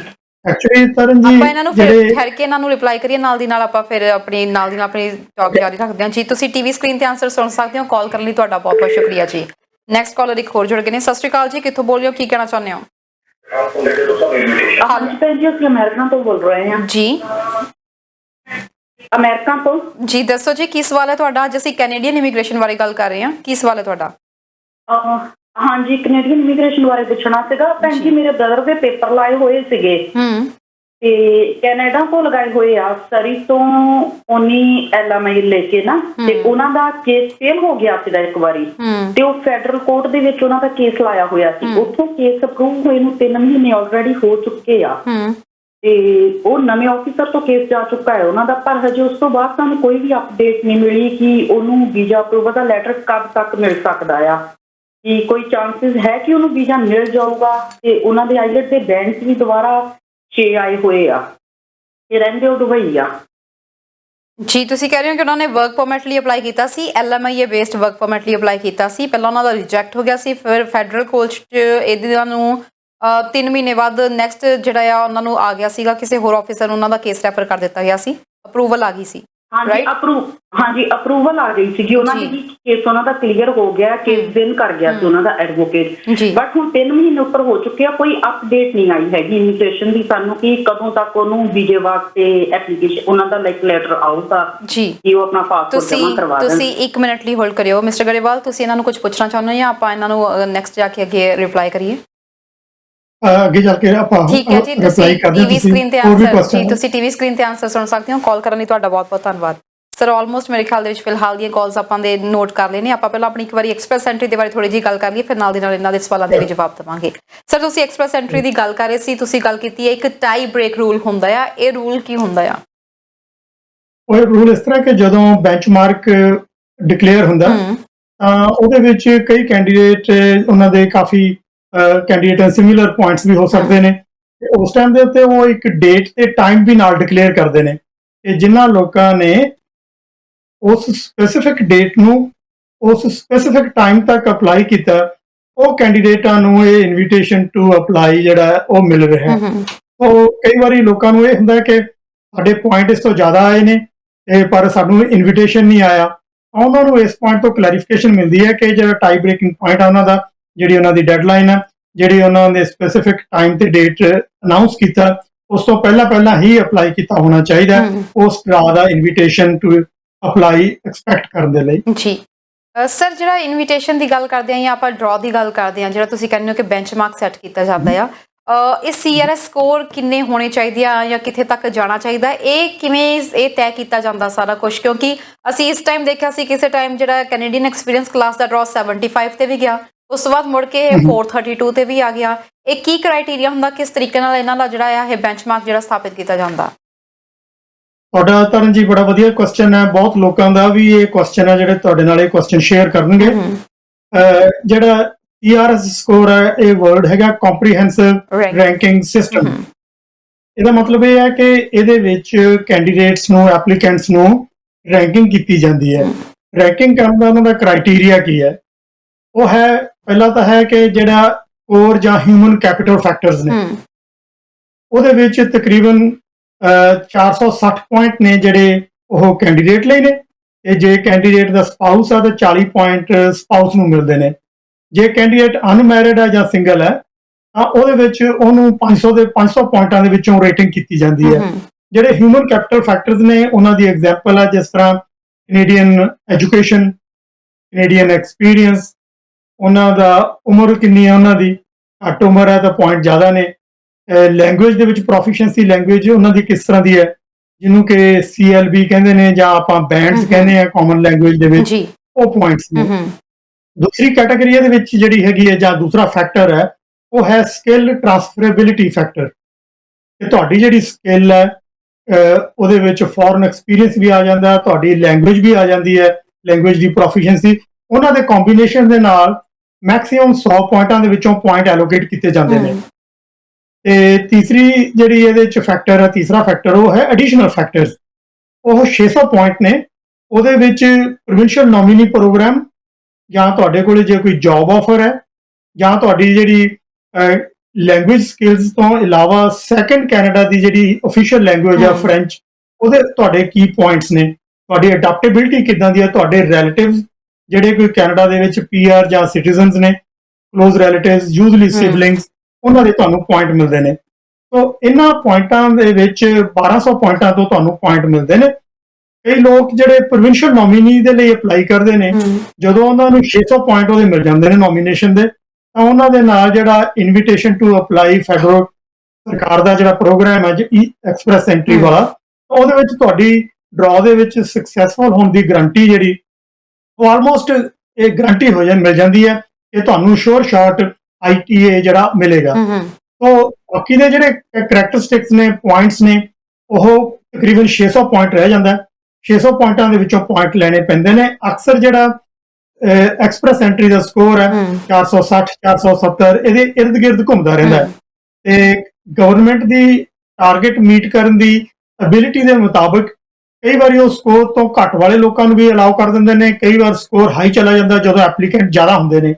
ਉਹ ਜਿਹੜਾ ਪਿਛਲੀ ਵਾਰੀ ਫਰਵਰੀ ਦੇ ਵਿੱਚ ਡਰਾ ਨਿਕਲਿਆ ਸੀ ਕੈਨੇਡੀਅਨ ਐਕਸਪੀਰੀਅੰਸ ਕਲਾਸ ਦਾ, ਉਹਦੇ ਵਿੱਚ ਜਿਹੜਾ ਸਕੋਰ ਸੀਗਾ ਥ੍ਰੈਸ਼ਹੋਲਡ ਉਹ 75 ਦਾ ਸੀ, ਤੇ ਅਦਰਵਾਈਜ਼ ਉਸ ਤੋਂ ਅਗਲੇ ਡਰਾ ਦੇ ਵਿੱਚ 432 ਦਾ ਸੀ। ਤੋਂ ਤਕਰੀਬਨ 2 ਹਫ਼ਤਿਆਂ ਬਾਅਦ ਉਹਨਾਂ ਨੇ ਐਵਰੇਜ ਜਿਹੜਾ ਫੈਡਰਲ ਗਵਰਨਮੈਂਟ ਦਾ ਐਕਸਪ੍ਰੈਸ ਐਂਟਰੀ ਦਾ ਡਰਾ ਨਿਕਲਦਾ, ਤੇ ਉਹਦੇ ਵਿੱਚ ਇਹ 3-4 ਕੈਟਾਗਰੀਆਂ ਦੇ ਵਿੱਚੋਂ ਡਿਫਰੈਂਟ ਕੈਟਾਗਰੀਜ਼ ਨੂੰ ਸੰਬੋਧਿਤ ਕਰਕੇ ਉਹ ਡਰਾ ਨਿਕਲਦੇ ਨੇ। ਤੇ ਪ੍ਰੋਵਿੰਸ਼ੀਅਲ ਗਵਰਨਮੈਂਟਸ ਨੇ ਜਿਹੜੀਆਂ, ਉਹਨਾਂ ਦੇ ਵਿੱਚੋਂ ਪਾਰਟਿਸਿਪੇਟਿੰਗ ਪ੍ਰੋਵਿੰਸ਼ੀਅਲ ਗਵਰਨਮੈਂਟਸ ਜਾਂ ਟੈਰੀਟਰੀਜ਼ ਕੁਬੈਕ ਤੋਂ ਬਿਨਾਂ, ਉਹਨਾਂ ਦਾ ਵੀ ਆਪੋ ਆਪਣੇ ਪਾਥਵੇਜ਼ ਨੇ ਇਮੀਗ੍ਰੇਸ਼ਨ ਦੇ, ਉਹ ਵੀ ਆਪਣੇ ਐਕਸਪ੍ਰੈਸ ਐਂਟਰੀ ਦੇ ਨਾਲ ਰਿਲੇਟ ਕਰਕੇ ਡਰਾ ਨਿਕਾਲਦੇ ਨੇ। ਤੇ ਉਹਨਾਂ ਦੇ ਜਿਹੜੇ ਡਰਾਜ਼ ਨੇ, ਉਹਨਾਂ ਨੂੰ ਵੀ ਐਕਸਪ੍ਰੈਸ ਐਂਟਰੀ ਤੇ ਨਾਲ ਪ੍ਰੋਵਿੰਸ ਦਾ ਨਾਂ ਜੋੜ ਕੇ, ਜਿਸ ਤਰ੍ਹਾਂ Express Entry British Columbia, Express Entry Ontario ਜਾਂ ਸਸਕੈਚੁਆਨ, ਮੈਨੀਟੋਬਾ, ਉਹ ਇਸ ਤਰ੍ਹਾਂ ਡਰਾ ਕਰਦੇ ਨੇ ਆਪਣੇ। ਜੇ ਅਸੀਂ ਦੇਖੀਏ ਕਿ ਅਲਬਰਟਾ ਦੇ ਵਿੱਚ ਫਾਰ ਐਗਜ਼ਾਮਪਲ 2021 ਦੇ ਵਿੱਚ ਅੱਜ ਤੱਕ 6 ਡਰਾ ਨਿਕਲ ਚੁੱਕੇ ਨੇ, ਉਹਦੇ ਚ 1000 ਦੇ ਕਰੀਬ ਲੋਕਾਂ ਨੂੰ ਇਨਵੀਟੇਸ਼ਨ ਭੇਜੇ ਗਏ ਨੇ। On the other side British Columbia ਦੇ ਵਿੱਚ 12 ਡਰਾ ਨਿਕਲ ਚੁੱਕੇ ਨੇ ਅੱਜ ਤੱਕ, 1 ਜਨਵਰੀ ਤੋਂ ਬਾਅਦ ਉਹਦੇ ਚ 2400 ਦੇ ਕਰੀਬ ਲੋਕਾਂ ਨੂੰ ਇਨਵਾਈਟ ਕੀਤਾ ਗਿਆ। ਸਸਕੈਚੁਆਨ ਦੇ ਵਿੱਚ 6 ਡਰਾ ਨੇ, 2400 ਦੇ ਕਰੀਬ ਲੋਕਾਂ ਨੂੰ ਇਨਵਾਈਟ ਕੀਤਾ ਗਿਆ। ਮੈਨੀਟੋਬਾ ਦੇ ਵਿੱਚ 6 ਡਰਾ ਤੇ 1600 ਲੋਕਾਂ ਨੂੰ। ਓਨਟਾਰੀਓ ਦੇ ਵਿੱਚ 5 ਡਰਾ ਨਿਕਲੇ ਨੇ ਸਿਰਫ, ਪਰ 2833 ਐਪਲੀਕੈਂਟਸ ਨੂੰ ਇਨਵਾਈਟ ਕੀਤਾ ਗਿਆ। ਜਿਹੜੇ ਕੁਬੈਕ ਦੇ ਸੈਪਰੇਟ ਡਰਾ ਨਿਕਲਦੇ ਨੇ ਕੁਬੈਕ ਦੇ, ਉਹਦੇ 'ਚ ਅੱਜ ਤੱਕ 2 ਡਰਾ ਨਿਕਲੇ ਨੇ, ਤੇ ਉਹਦੇ 'ਚ ਲਗਭਗ 300 ਦੇ ਕਰੀਬ ਲੋਕਾਂ ਨੂੰ ਇਨਵਾਈਟ ਕੀਤਾ ਗਿਆ। ਨਿਊ ਬ੍ਰਾਂਸਵਿਕ ਤੇ ਨਿਊਫਾਊਂਡਲੈਂਡ, ਇਹਨਾਂ ਦੋਨਾਂ ਪ੍ਰੋਵਿੰਸਸ ਦੇ ਜਿਹੜੇ ਐਕਸਪ੍ਰੈਸ ਐਂਟਰੀ ਦੇ ਡਰਾ ਜਾਂ PNP ਦੇ ਡਰਾ ਜੇ ਨਹੀਂ ਨਿਕਲੇ, ਪਰ ਬਾਕੀ ਸਾਰੇ ਪ੍ਰੋਵਿੰਸਸ ਤੇ ਟੈਰੀਟਰੀਜ਼ ਦੇ ਜਿਹੜੇ ਐਕਸਪ੍ਰੈਸ ਐਂਟਰੀ ਦੇ ਡਰਾ ਨੇ ਉਹ ਨਿਕਲ ਚੁੱਕੇ ਨੇ ਜਾਂ ਨਿਕਲ ਰਹੇ ਨੇ ਲਗਾਤਾਰ। ਬਿਲਕੁਲ ਸਰ, ਮੈਂ ਇਹ ਵੀ ਜਾਣਨਾ ਚਾਹੂੰਗੀ ਕਿ ਜਿਹੜੇ ਇਹ ਐਕਸਪ੍ਰੈਸ ਐਂਟਰੀ ਦੇ ਡਰਾਸ ਨਿਕਲਦੇ ਨੇ, ਇਹਨਾਂ ਦਾ ਟਾਈਮ ਪੀਰੀਅਡ ਕੀ ਹੁੰਦਾ ਹੈ? ਕਈ ਵਾਰੀ ਇਹ ਹਰ 15 ਦਿਨਾਂ ਬਾਅਦ ਨਿਕਲਦਾ ਹੈ, ਕਈ ਵਾਰੀ ਟਾਈਮ ਪੀਰੀਅਡ ਵੱਧ ਜਾਂਦਾ, ਕਈ ਵਾਰੀ ਘਟ ਜਾਂਦਾ। ਇਹ ਕਿਸ ਤਰੀਕੇ ਨਾਲ ਤੈਅ ਕੀਤਾ ਜਾਂਦਾ, ਇਹਦੇ ਬਾਰੇ ਗੱਲ ਕਰਾਂਗੇ। ਪਰ ਪਹਿਲਾਂ ਜਿਹੜੇ ਦਰਸ਼ਕਾਂ ਦੇ ਸਵਾਲ ਨੇ ਥੋੜੇ ਜਿਹੇ, ਉਹਨਾਂ ਦੇ ਜ਼ਰੂਰ ਆਪਾਂ ਨਾਲ ਦੀ ਨਾਲ ਰਿਪਲਾਈ ਕਰ ਦਈਏ। ਸਰ, ਪਹਿਲਾਂ ਆਸ਼ੀਸ਼ ਜੀ ਦੀ ਕਾਲ ਆਈ ਸੀ ਤੇ ਉਹਨਾਂ ਨੇ ਕਿਹਾ ਸੀ 36 ਸਾਲ ਦੇ ਨੇ ਉਹ ਤੇ ਅਨਮੈਰਿਡ ਨੇ, ਓਮਾਨ ਦੇ ਵਿੱਚ ਰਹਿੰਦੇ ਨੇ, ਐਕਸਪੀਰੀਅੰਸ 10 ਸਾਲ ਦਾ ਉਹਨਾਂ ਦਾ ਬੈਂਕਿੰਗ ਸੈਕਟਰ ਦੇ ਵਿੱਚ ਹੈਗਾ ਆ, ਕਸਟਮਰ ਸਰਵਿਸਿਜ਼ ਦੀ ਜੌਬ ਕਰਦੇ ਨੇ। ਉਹਨਾਂ ਦਾ ਕੀ ਬਣ ਸਕਦਾ ਇਸ ਵਕਤ ਕੈਨੇਡਾ ਦਾ, ਕਿਸ ਤਰੀਕੇ ਨਾਲ? ਦੇਖੋ, ਇੱਕ ਇੰਡੀਵਿਜੂਅਲ ਕੇਸ ਬਾਰੇ ਟੀਵੀ ਦੇ ਉੱਪਰ ਸਾਰੀ ਡਿਟੇਲ ਦੱਸਣੀ ਬੜੀ ਡਿਫਿਕਲਟ ਹੈ, ਰਾਦਰ ਇੰਪੋਸੀਬਲ। ਤੇ ਪਹਿਲੀ ਗੱਲ ਤਾਂ ਇਹ ਹੈ ਕਿ ਮੈਂ ਉਹਨਾਂ ਨੂੰ ਇਨਕਰੇਜ ਕਰਦਾ, ਤੇ ਤੁਹਾਡੇ ਜਿਹੜੇ ਬਾਕੀ ਦੇ ਵੀ ਦਰਸ਼ਕ ਨੇ ਉਹਨਾਂ ਨੂੰ ਇਨਕਰੇਜ ਕਰਦਾ ਕਿ ਸਕਰੀਨ ਤੇ ਹੇਠ ਲਿਖੇ ਨੰਬਰ ਦੇ ਉੱਪਰ ਉਹ ਕਾਲ ਕਰਕੇ ਹੋਰ ਇਨਫੋਰਮੇਸ਼ਨ ਲੈ ਸਕਦੇ ਨੇ। ਪਰ ਐਟ ਦਿਸ ਟਾਈਮ ਆਸ਼ੀਸ਼ ਜੀ ਲਈ ਕਿ ਜੇ ਉਹਨਾਂ ਦੀ ਉਮਰ 36 ਸਾਲ ਆ, ਤਾਂ ਉਹਨਾਂ ਦੀ ਉਮਰ ਦੇ ਪੁਆਇੰਟ ਨੇ ਜਿਹੜੇ ਉਹ ਕੰਪੈਰੀਟਿਵਲੀ ਘੱਟ ਨੇ। ਤੇ ਪਰ ਦੂਸਰੇ ਪਾਸੇ ਹੁਣ ਉਹਨਾਂ ਦੀ ਲੈਂਗੁਏਜ ਪ੍ਰੋਫੀਸ਼ੀਐਂਸੀ ਕਿਸ ਤਰ੍ਹਾਂ ਦੀ ਹੈ, ਉਹ ਆਪਾਂ ਨੂੰ ਜਾਣਨੀ ਜ਼ਰੂਰੀ ਹੈ ਉਹਨਾਂ ਦਾ ਕੁਐਸਚਨ ਦਾ ਆਨਸਰ ਕਰਨ ਦੇ ਲਈ। ਫਿਰ ਉਹਨਾਂ ਦੀ ਐਜੂਕੇਸ਼ਨ, ਉਹਨਾਂ ਦਾ ਐਕਸਪੀਰੀਅੰਸ ਕਿੰਨੇ ਸਾਲ ਦਾ, ਬਾਹਰਲੇ ਦੇਸ਼ਾਂ ਦਾ ਜਿਹੜਾ 3 ਸਾਲ ਦਾ ਐਕਸਪੀਰੀਅੰਸ ਗਿਣਿਆ ਜਾਂਦਾ, ਪਿਛਲੇ 50 ਸਾਲਾਂ ਦੇ ਵਿੱਚੋਂ 3 ਸਾਲ ਦਾ ਉਹਨਾਂ ਦਾ ਐਕਸਪੀਰੀਅੰਸ ਹੋਣਾ ਚਾਹੀਦਾ। ਤੇ ਐਜੂਕੇਸ਼ਨ ਹੈ ਜਿਹੜੀ, ਭਾਵੇਂ ਉਹ ਇਹਨਾਂ ਪ੍ਰੋਗਰਾਮਾਂ ਦੇ ਵਿੱਚ, 3 ਪ੍ਰੋਗਰਾਮਾਂ ਦੇ ਵਿੱਚ ਉਹ ਸਪੈਸੀਫਿਕ ਨਹੀਂ ਹੈਗੀ, ਫੈਡਰਲ ਸਕਿੱਲ ਵਰਕਰਸ ਤੋਂ ਬਿਨਾਂ ਕੈਨੇਡੀਅਨ ਐਕਸਪੀਰੀਅੰਸ ਕਲਾਸ ਤੇ ਫੈਡਰਲ ਸਕਿੱਲ ਟ੍ਰੇਡ, ਪਰ ਐਜੂਕੇਸ਼ਨ ਦੇ ਨੰਬਰ ਜ਼ਰੂਰ ਮਿਲਦੇ ਨੇ। ਜਿੰਨੀ ਐਜੂਕੇਸ਼ਨ ਵਧੀਆ ਹਾਈ ਲੈਵਲ ਦੀ ਹੋਏਗੀ ਉਨੇ ਨੰਬਰ ਜ਼ਿਆਦਾ ਆਉਣਗੇ। ਇੱਥੇ ਨੋਟ ਕਰਨ ਵਾਲੀ ਇੱਕ ਇਹ ਵੀ ਗੱਲ ਹੈ ਤਰਨ ਜੀ ਕਿ ਇਮੀਗ੍ਰੇਸ਼ਨ ਦੇ ਇਸ ਸਿਸਟਮ ਦੇ ਵਿੱਚ ਸਾਰਿਆਂ ਨਾਲੋਂ ਵੱਧ ਜਿਹੜੀ ਹੈ ਕੁਆਂਟੀਟੇਟਿਵ ਤਰਜੀਹ ਉਹ ਦਿੱਤੀ ਜਾ ਰਹੀ ਹੈ ਲੈਂਗੁਏਜ ਪ੍ਰੋਫੀਸ਼ੀਐਂਸੀ ਨੂੰ। ਪਹਿਲਾਂ ਤਾਂ ਲੈਂਗੁਏਜ ਪ੍ਰੋਫੀਸ਼ੀਐਂਸੀ ਜਿਹੜੀ ਤੁਹਾਡੀ ਹਿਊਮਨ ਕੈਪੀਟਲ ਫੈਕਟਰ ਉਹਨਾਂ ਦੇ ਵਿੱਚ ਗਿਣੀ ਜਾਂਦੀ ਹੈ, ਫਿਰ ਉਸ ਤੋਂ ਬਿਨਾਂ ਜਿਹੜੀਆਂ ਸਕਿੱਲ ਟ੍ਰਾਂਸਫਰੇਬਿਲਿਟੀਜ਼ ਨੇ ਉਹਨਾਂ ਦੇ ਵਿੱਚ ਵੀ ਗਿਣੀ ਜਾਂਦੀ ਹੈ, ਤੇ ਫਿਰ ਜਦੋਂ ਲਾਸਟ ਪੁਆਇੰਟ ਆ ਬਾਕੀ ਮਿਸਲੇਨੀਅਸ ਐਡੀਸ਼ਨਲ ਪੁਆਇੰਟਸ ਉਹਨਾਂ ਦੇ ਵਿੱਚ ਵੀ ਜੇ ਤੁਹਾਡੀ ਫ੍ਰੈਂਚ ਤੁਹਾਨੂੰ ਆਉਂਦੀ ਆ ਤਾਂ ਤੁਹਾਨੂੰ ਜੇ 7 ਲੈਵਲ ਤੋਂ ਉੱਪਰ ਆਉਂਦੀ ਤਾਂ 50 ਨੰਬਰ ਮਿਲ ਜਾਂਦੇ ਨੇ। ਇਸ ਕਰਕੇ ਜਿਹੜਾ ਲੈਂਗੁਏਜ ਦਾ ਫੈਕਟਰ ਹੈ ਉਹ ਵੀ ਜਾਣਨਾ ਜ਼ਰੂਰੀ ਹੈ। ਮੇਰਾ ਖਿਆਲ ਹੈ ਆਸ਼ੀਸ਼ ਜੀ ਜੇ ਸੁਣ ਰਹੇ ਨੇ ਤਾਂ ਉਹਨਾਂ ਨੂੰ ਮੈਂ ਐਨਕਰੇਜ ਕਰਾਂਗਾ ਕਿ ਉਹ ਫੋਨ ਕਰਕੇ ਸ਼ੋਅ ਤੋਂ ਬਾਅਦ ਕਾਲ ਕਰ ਲੈਣ ਤੇ ਉਹਨਾਂ ਨੂੰ ਹੋਰ ਇਨਫੋਰਮੇਸ਼ਨ ਵੀ ਦੇਵਾਂਗੇ। ਜੀ ਬਿਲਕੁਲ। ਇਸ ਤੋਂ ਬਾਅਦ ਸੀ ਜੀ ਦੀਪਿੰਦਰ ਜੀ ਦੀ ਕਾਲ ਆਈ ਸੀ BC ਤੋਂ। ਐਕਸਪ੍ਰੈਸ ਐਂਟਰੀ ਦੇ 438 ਉਹਨਾਂ ਦੇ ਪੁਆਇੰਟਸ ਬਣ ਰਹੇ ਸੀ ਤੇ ਉਹਨਾਂ ਨੇ ਕਿਹਾ ਸੀ ਕਿ ਡਰਾਅ ਵਿੱਚ ਉਹਨਾਂ ਦਾ ਆ ਵੀ ਰਿਹਾ ਸੀਗਾ। ਇੰਡੀਆ ਦੇ ਵਿੱਚ ਉਹ ਕਹਿੰਦੇ ਚਲੇ ਗਏ ਸੀ ਉਹ ਤੇ ਉੱਥੇ ਸਟਕ ਹੋ ਗਏ ਸੀ ਤੇ ਇਸ ਤੋਂ ਬਾਅਦ ਹੁਣ ਉਹ ਕਨਫਿਊਜ਼ ਨੇ ਕਿ ਉਹਨਾਂ ਨੂੰ ਫਾਈਲ ਆਪਦੀ ਸਬਮਿਟ ਕਰਨੀ ਚਾਹੀਦੀ ਹੈ ਕਿ ਨਹੀਂ। 1 ਸਾਲ ਦਾ ਐਕਸਪੀਰੀਅੰਸ ਉਹਨਾਂ ਦਾ ਪੂਰਾ ਹੋ ਗਿਆ, ਹਾਲਾਂਕਿ 8 ਮਹੀਨੇ ਦੇ ਐਕਸਪੀਰੀਅੰਸ ਤੋਂ ਬਾਅਦ ਉਹ ਇੰਡੀਆ ਗਏ ਸੀ। ਹਾਂਜੀ, ਅਗੇਨ ਉਹਨਾਂ ਨੂੰ ਵੀ ਐਨਕਰੇਜ ਕਰਾਂਗੇ ਕਿ ਕਾਲ ਕਰਨ, ਪਰ ਇਸ ਵੇਲੇ ਇੰਡੀਆ ਜਾਣਾ ਜੇ ਉਹਨਾਂ ਨੂੰ ਮਜਬੂਰੀ ਸੀ ਜਾਣਾ ਪਿਆ ਉਹ ਕੋਈ ਦਿੱਕਤ ਨਹੀਂ ਚਾਹੀਦੀ ਕਿਉਂਕਿ ਉਹ ਜਾ ਸਕਦੇ ਨੇ। ਜਿਹੜਾ ਐਕਸਪੀਰੀਅੰਸ ਆ ਉਹ ਕਿਊਮੂਲੇਟਿਵ ਐਕਸਪੀਰੀਅੰਸ 1 ਸਾਲ ਦਾ ਹੋਣਾ ਚਾਹੀਦਾ ਤੇ ਜਦੋਂ ਉਹਨਾਂ ਦਾ 1 ਸਾਲ ਦਾ ਐਕਸਪੀਰੀਅੰਸ ਹੋਏਗਾ ਉਦੋਂ ਉਹ ਐਲੀਜੀਬਲ ਹੋਣਗੇ। ਮੈਨੂੰ ਇਹ ਵੀ ਉਹਨਾਂ ਦੀ ਗੱਲ ਤੋਂ ਸ਼ਾਇਦ ਪਤਾ ਲੱਗਿਆ ਕਿ ਉਹਨਾਂ ਨੇ 8 ਮਹੀਨੇ ਦਾ ਐਕਸਪੀਰੀਅੰਸ ਕਿਹਾ ਸੀ ਜੀ। ਤੋ ਜੇ ਉਹਨਾਂ ਨੇ 8 ਮਹੀਨੇ ਦਾ ਐਕਸਪੀਰੀਅੰਸ ਹੈ ਤਾਂ ਉਹਨਾਂ ਨੂੰ ਥੋੜਾ ਵੇਟ ਕਰਨਾ ਪਵੇਗਾ ਤਾਂ ਕਿ ਉਹਨਾਂ ਦਾ ਐਕਸਪੀਰੀਅੰਸ ਦੀ ਜਿਹੜੀ ਰਿਕੁਆਇਰਮੈਂਟ ਹੈ 1 ਸਾਲ ਵਾਲੀ ਉਹ ਮੀਟ ਹੋਵੇ ਤੇ ਉਸ ਉਹ ਅਪਲਾਈ ਕਰ ਸਕਦੇ ਨੇ। ਪਰ ਜਿਹੜਾ ਉਹਨਾਂ ਦਾ ਬ੍ਰੇਕ ਚ ਉਹਦੇ ਵਿੱਚ ਬ੍ਰੇਕ ਆਈ ਹੈ ਐਕਸਪੀਰੀਅੰਸ ਦੇ ਵਿੱਚ, ਫਿਰ ਉਹਨਾਂ ਨੂੰ ਉਹ ਮੇਕਅਪ ਕਰਨਾ ਪਏਗਾ। ਉਹਦੇ ਲਈ ਇਹ 1 ਸਾਲ ਦਾ ਜਿਹੜਾ ਉਹਨਾਂ ਦਾ ਕਿਊਮੂਲੇਟਿਵ ਐਕਸਪੀਰੀਅੰਸ ਹੈ ਉਹ ਹੋਣਾ ਚਾਹੀਦਾ ਜੀ। ਇਸ ਤੋਂ ਬਾਅਦ ਅਮਰੀਕਾ ਤੋਂ ਮੈਮ ਦੀ ਕਾਲ ਆਈ ਸੀ ਕਿ ਉਹਨਾਂ ਦੇ ਬ੍ਰਦਰ ਦੇ ਜਿਹੜੇ ਆ ਉਹਨਾਂ ਨੇ ਪੇਪਰਸ ਅਪਲਾਈ ਕੀਤੇ ਸੀ LMIA ਬੇਸਡ ਵਰਕ ਪਰਮਿਟ ਲਈ। ਪਹਿਲਾਂ ਉਹਨਾਂ ਦੀ ਜਿਹੜੀ ਆ ਖਾਰਿਜ ਹੋ ਗਈ ਸੀ, ਉਸ ਤੋਂ ਬਾਅਦ ਫੈਡਰਲ ਕੋਰਟ 'ਚ ਅਪੀਲ ਕੀਤੀ ਸੀ ਜੋ ਕਿ ਅਪਰੂਵ ਹੋ ਗਈ ਸੀ। 3 ਮਹੀਨੇ ਹੋ ਗਏ ਨੇ, ਨੈਕਸਟ ਕਿਸੇ ਵਕੀਲ ਕੋਲ ਉਹਨਾਂ ਦੇ ਅੱਗੇ ਪੇਪਰਸ ਗਏ ਹੋਏ ਨੇ ਆਫਿਸਰ ਦੇ ਕੋਲ, ਪਰ ਅਜੇ ਤੱਕ ਇਸ ਤੋਂ ਬਾਅਦ ਉਹਨਾਂ ਨੂੰ ਕੁਝ ਵੀ ਆਪਸ਼ਨ ਦਾ ਨਹੀਂ ਪਤਾ ਲੱਗ ਰਿਹਾ ਕੀ ਬਣ ਰਿਹਾ ਫਾਈਲ ਦਾ। ਕੁਆਇਟ ਲਾਈਕਲੀ ਕਿ ਕੋਵਿਡ ਕਰਕੇ ਕੁਝ ਗਵਰਨਮੈਂਟ ਦੇ ਸਾਰੇ ਡਿਪਾਰਟਮੈਂਟ ਦੇ ਵਿੱਚ ਪ੍ਰੋਸੈਸ ਹੈ ਜਿਹੜੀ ਉਹ ਪ੍ਰਭਾਵਿਤ ਹੈ, ਸਲੋ ਹੈ। ਹੋ ਸਕਦਾ ਹੈ ਕਿ ਉਹਦੇ ਕਰਕੇ ਕੁਝ ਵੱਧ ਸਮਾਂ ਲੱਗ ਰਿਹਾ ਹੋਵੇ, ਪਰ ਉਹਨਾਂ ਨੇ ਜਿਸ ਤਰੀਕੇ ਨਾਲ ਆਪਣੀ ਐਪਲੀਕੇਸ਼ਨ ਸਬਮਿਟ ਕੀਤੀ ਹੈ, ਜੇ ਉਹਨਾਂ ਨੂੰ ਯਕੀਨ ਹੈ ਕਿ ਉਹਨਾਂ ਨੇ ਪੂਰੇ ਡਾਕੂਮੈਂਟ ਸਾਰੇ ਲਾਏ ਨੇ ਤੇ ਜਾਂ ਉਹ ਵੈਰੀਫਾਈ ਵੀ ਕਰ ਸਕਦੇ ਨੇ, ਉਸ ਤੋਂ ਬਾਅਦ ਫਿਰ ਉਹਨਾਂ ਕੋਲੇ ਕੋਈ ਹੋਰ ਰਾਹ ਨਹੀਂ, ਸਿਰਫ ਉਹਨਾਂ ਨੂੰ ਕੁਝ ਦੇਰ ਵੇਟ ਕਰਨੀ ਪਏਗੀ। ਜਦੋਂ ਇਨਫ ਵੇਟਿੰਗ ਟਾਈਮ ਉਹਨਾਂ ਦਾ ਲੰਘ ਜਾਂਦਾ ਤਾਂ ਉਹ ਆਪਣੇ ਇਹਨਾਂ ਦੇ ਥਰੂ ਉਹਨਾਂ ਨੇ ਐਪਲੀਕੇਸ਼ਨ ਲਾਈ ਹੈ ਉਹਨਾਂ ਤੋਂ ਫਰਦਰ ਇਨਫੋਰਮੇਸ਼ਨ ਦੇ ਲਈ ਉਹ ਡਿਮਾਂਡ ਕਰਨ ਕਿ ਅੱਗੇ ਕੀ ਕਰਨਾ ਚਾਹੀਦਾ ਉਹਨਾਂ ਨੂੰ, ਕਿਉਂਕਿ ਉਹਨਾਂ ਦੀ ਫਾਈਲ ਹੈ ਜਿਹੜੀ ਉਹਦੀ ਡਿਟੇਲ ਦੇ ਆਧਾਰ ਦੇ ਉੱਤੇ ਜਿਹੜਾ ਨੈਕਸਟ ਸਟੈਪ ਆ ਉਹਨਾਂ ਨੂੰ ਲੈਣਾ ਪਏਗਾ। ਜੀ ਬਿਲਕੁਲ।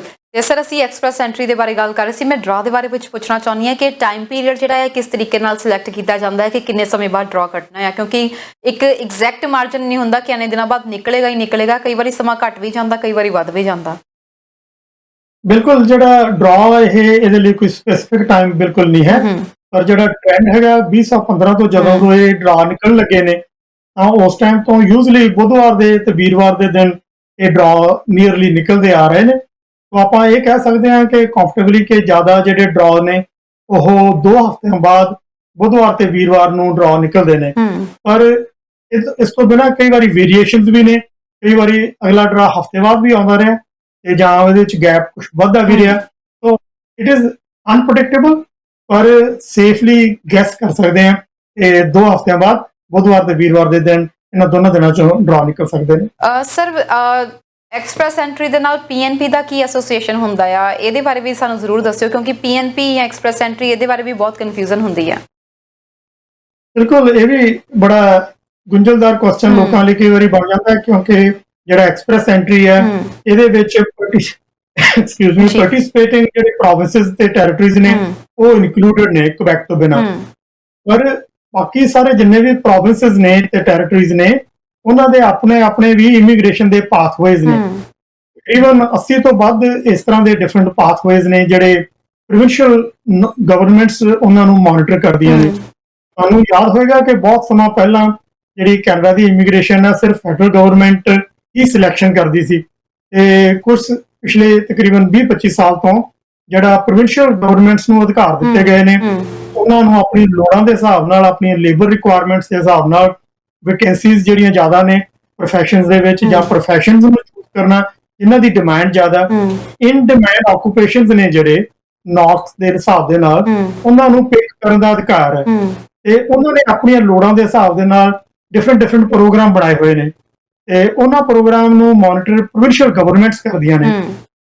ਪਰ ਦੂਸਰੇ ਪਾਸੇ ਸਾਰੇ ਪ੍ਰੋਵਿੰਸਸ ਟੈਰੀਟਰੀਜ਼ ਦੇ ਵਿੱਚ ਤਕਰੀਬਨ ਇੱਕ ਜਾਂ ਦੋ ਇਸ ਤੋਂ ਵੱਧ ਪ੍ਰੋਗਰਾਮ ਨੇ ਜਿਹੜੇ ਐਕਸਪ੍ਰੈਸ ਐਂਟਰੀ ਨਾਲ ਐਸੋਸੀਏਟਡ ਵੀ ਨੇ। ਉਹਨਾਂ ਦੇ ਜਿਹੜੇ ਪੁਆਇੰਟਸ ਨੇ ਪ੍ਰੋਵਿੰਸ਼ੀਅਲ ਗਵਰਨਮੈਂਟ ਕੈਂਡੀਡੇਟ ਨੂੰ ਆਪਣੀ ਰਿਕੁਆਇਰਮੈਂਟਸ ਦੇ ਹਿਸਾਬ ਨਾਲ ਸਿਲੈਕਟ ਕਰਕੇ ਫਿਰ ਉਹਨਾਂ ਨੂੰ ਪੁਆਇੰਟਸ ਅਵਾਰਡ ਕਰਦੀ ਹੈ ਤੇ ਉਹ ਕੈਂਡੀਡੇਟ ਐਕਸਪ੍ਰੈਸ ਐਂਟਰੀ ਦੇ ਥਰੂ ਉਹ ਪੁਆਇੰਟਸ ਨੂੰ ਸਬਮਿਟ ਹੋ ਜਾਂਦੇ ਨੇ ਉਹਨਾਂ ਦੇ ਤੇ ਉਹਨਾਂ ਨੂੰ 600 ਪੁਆਇੰਟ ਮਿਲ ਜਾਂਦੇ ਨੇ ਜਿਹਦੇ ਨਾਲ ਉਹਨਾਂ ਦੀ ਇਨਵੀਟੇਸ਼ਨ ਜਿੱਦਾਂ ਆਪਾਂ ਕਿਹਾ ਕਿ ਨੀਅਰਲੀ ਗਰੰਟੀ ਬਣ ਜਾਂਦੀ ਹੈ ਉਹਦੀ। ਤੇ ਦੂਸਰੇ ਪਾਸੇ ਇੱਕ ਪੈਰਲਲ ਪ੍ਰੋਗਰਾਮ ਵੀ ਪ੍ਰੋਵਿੰਸ਼ੀਅਲ ਗਵਰਨਮੈਂਟਸ ਰਨ ਕਰਦੀਆਂ ਨੇ, ਉਹਨਾਂ ਨੂੰ ਵੀ ਐਕਸਪ੍ਰੈਸ ਐਂਟਰੀ ਪ੍ਰੋਵਿੰਸ਼ੀਅਲ ਪ੍ਰੋਗਰਾਮਸ ਕਿਹਾ ਜਾਂਦਾ ਹੈ।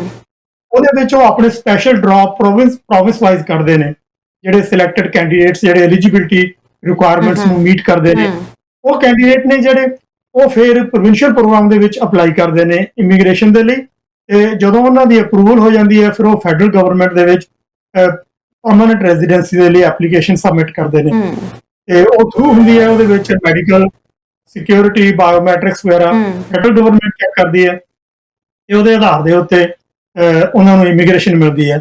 ਇਸ ਪ੍ਰੋਗਰਾਮ ਦੇ ਵਿੱਚ ਜਿਹੜੀ ਸ਼ੁਰੂ ਦੇ ਵਿੱਚ ਇੰਟੈਂਟ ਸ਼ੋ ਕਰਨੀ ਪੈਂਦੀ ਹੈ ਕਿ ਕੈਂਡੀਡੇਟਸ ਦੀ ਪ੍ਰੋਸਪੈਕਟਿਵ ਇਮੀਗ੍ਰੇਸ਼ਨ ਦੇ ਕੈਂਡੀਡੇਟਸ ਦੀ ਇੰਟੈਂਟ ਕਿਹੜੇ ਪ੍ਰੋਵਿੰਸ ਦੇ ਵਿੱਚ ਰਹਿਣ ਦੇ ਲਈ ਹੈ।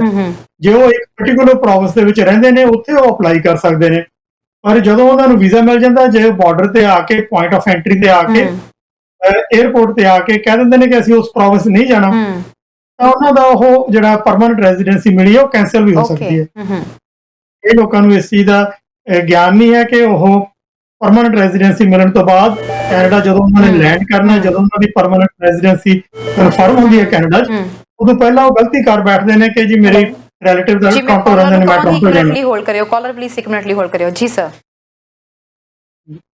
ਜੀ ਆਪਾਂ ਇਸ ਤੋਂ ਜਿਹੜੇ ਪ੍ਰੋਵਿੰਸ਼ੀਅਲ ਪ੍ਰੋਗਰਾਮਸ ਨੇ ਉਹ ਬੜੇ ਰੌਚਕ ਨੇ, ਕਾਫੀ ਇੰਟਰਸਟਿੰਗ ਪ੍ਰੋਗਰਾਮ ਨੇ ਤੇ ਉਹਨਾਂ 'ਚ ਸਟੇਬਿਲਿਟੀ ਤੇ ਕੰਪੈਟੀਬਿਲਿਟੀ ਪ੍ਰੋਵਿੰਸਸ ਹੀ ਡਿਸਾਈਡ ਕਰਦੇ ਨੇ।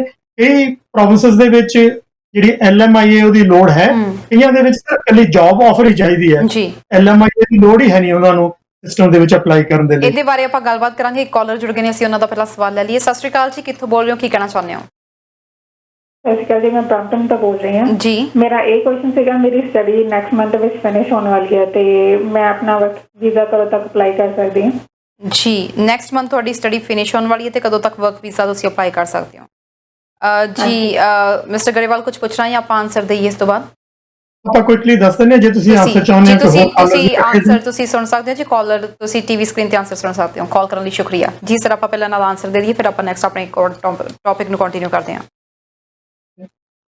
ਜਿਹੜੇ ਸਟੂਡੈਂਟਸ ਨੇ ਜਦੋਂ ਉਹ ਆਪਣੀ ਪੜ੍ਹਾਈ ਖਤਮ ਕਰਦੇ ਆ ਤਾਂ ਉਹਨਾਂ ਨੂੰ ਪੋਸਟ ਗ੍ਰੈਜੂਏਟ ਵਰਕ ਪਰਮਿਟ ਮਿਲਦੇ ਨੇ ਜਿਹੜੇ ਕਿ ਯੂਜ਼ਲੀ 3 ਸਾਲ ਤੱਕ ਲਈ ਵੈਲਿਡ ਹੁੰਦੇ ਨੇ। ਉਹਦੇ ਵਿੱਚ ਉਹਨਾਂ ਨੇ ਕੰਮ ਕਰਨਾ ਹੁੰਦਾ ਤੇ ਕੰਮ ਕਰਕੇ ਜਿਹੜਾ ਐਕਸਪੀਰੀਅੰਸ ਹੁੰਦਾ ਉਹਦੇ ਆਧਾਰ ਦੇ ਉੱਤੇ ਉਹ PR ਦੇ ਲਈ ਫਿਰ ਅਪਲਾਈ ਕਰਦੇ। ਉਹ ਜਦੋਂ ਇਹਨਾਂ ਦੀ ਪੜ੍ਹਾਈ ਖਤਮ ਹੋਈ ਹੈ ਤਾਂ ਇਹਨਾਂ ਨੂੰ ਪੋਸਟ ਗ੍ਰੈਜੂਏਟ ਵਰਕ ਪਰਮਿਟ ਹੈ ਜਿਹੜਾ ਉਹਦੇ ਲਈ ਅਪਲਾਈ ਕਰਕੇ ਉਹ ਲੈਣਾ ਪਏਗਾ ਤੇ ਉਸ ਤੋਂ ਬਾਅਦ ਹੀ ਉਹ ਵੇਟ ਕਰਨ ਤੋਂ ਬਾਅਦ ਜਦੋਂ ਟਾਈਮ ਪੀਰੀਅਡ ਕੰਡੀਸ਼ਨਸ ਮੀਟ ਹੋ ਜਾਂਦੀਆਂ ਨੇ PR ਲਈ ਅਪਲਾਈ ਕਰ ਸਕਣਗੇ ਜੀ। ਤੇ ਸਰ ਆਪਾਂ ਗੱਲਬਾਤ ਕਰ ਰਹੇ ਸੀ, ਤੁਸੀਂ ਦੱਸ ਰਹੇ ਸੀ ਕਿ ਕੁਝ ਪ੍ਰੋਵਿੰਸਸ ਇਹੋ ਜਿਹੀਆਂ ਹੈਗੀਆਂ ਨੇ ਜਿੱਥੇ ਕਿ ਜੌਬ ਆਫਰ ਨਾਲ ਵੀ ਸਰ ਸਕਦਾ, ਕਈਆਂ ਦੇ ਵਿੱਚ ਤੁਹਾਨੂੰ LMIA ਲੈਣ ਦੀ ਲੋੜ ਪੈਂਦੀ ਹੈ। ਬਿਲਕੁਲ। ਸੋ ਇਸ ਤਰ੍ਹਾਂ ਇਹ ਸਾਰੇ ਪ੍ਰੋਵਿੰਸਸ ਦੀ ਆਪੋ ਆਪਣੀ ਰਿਕੁਆਇਰਮੈਂਟ ਹੈ।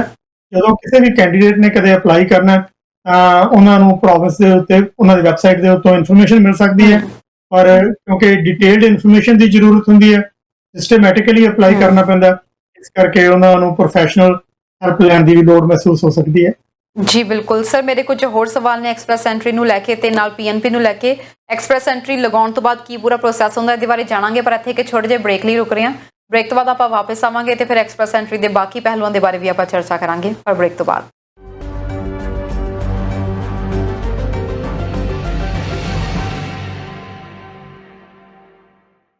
ਬ੍ਰੇਕ ਤੋਂ ਬਾਅਦ ਇੱਕ ਵਾਰ ਫਿਰ ਤੋਂ ਤੁਹਾਡਾ ਸਭ ਦਾ ਸਵਾਗਤ ਹੈ ਪ੍ਰੋਗਰਾਮ ਇਮੀਗ੍ਰੇਸ਼ਨ ਮੈਟਰਸ ਦੇ ਵਿੱਚ। ਤੇ ਫਾਰਮਰ MP ਮਿਸਟਰ ਗੁਰਮੰਤ ਗਰੇਵਾਲ ਸਾਨੂੰ ਜਾਣਕਾਰੀ ਦੇ ਰਹੇ ਨੇ ਇਸ ਵਕਤ ਐਕਸਪ੍ਰੈਸ ਐਂਟਰੀ ਦੇ ਬਾਰੇ ਵਿੱਚ।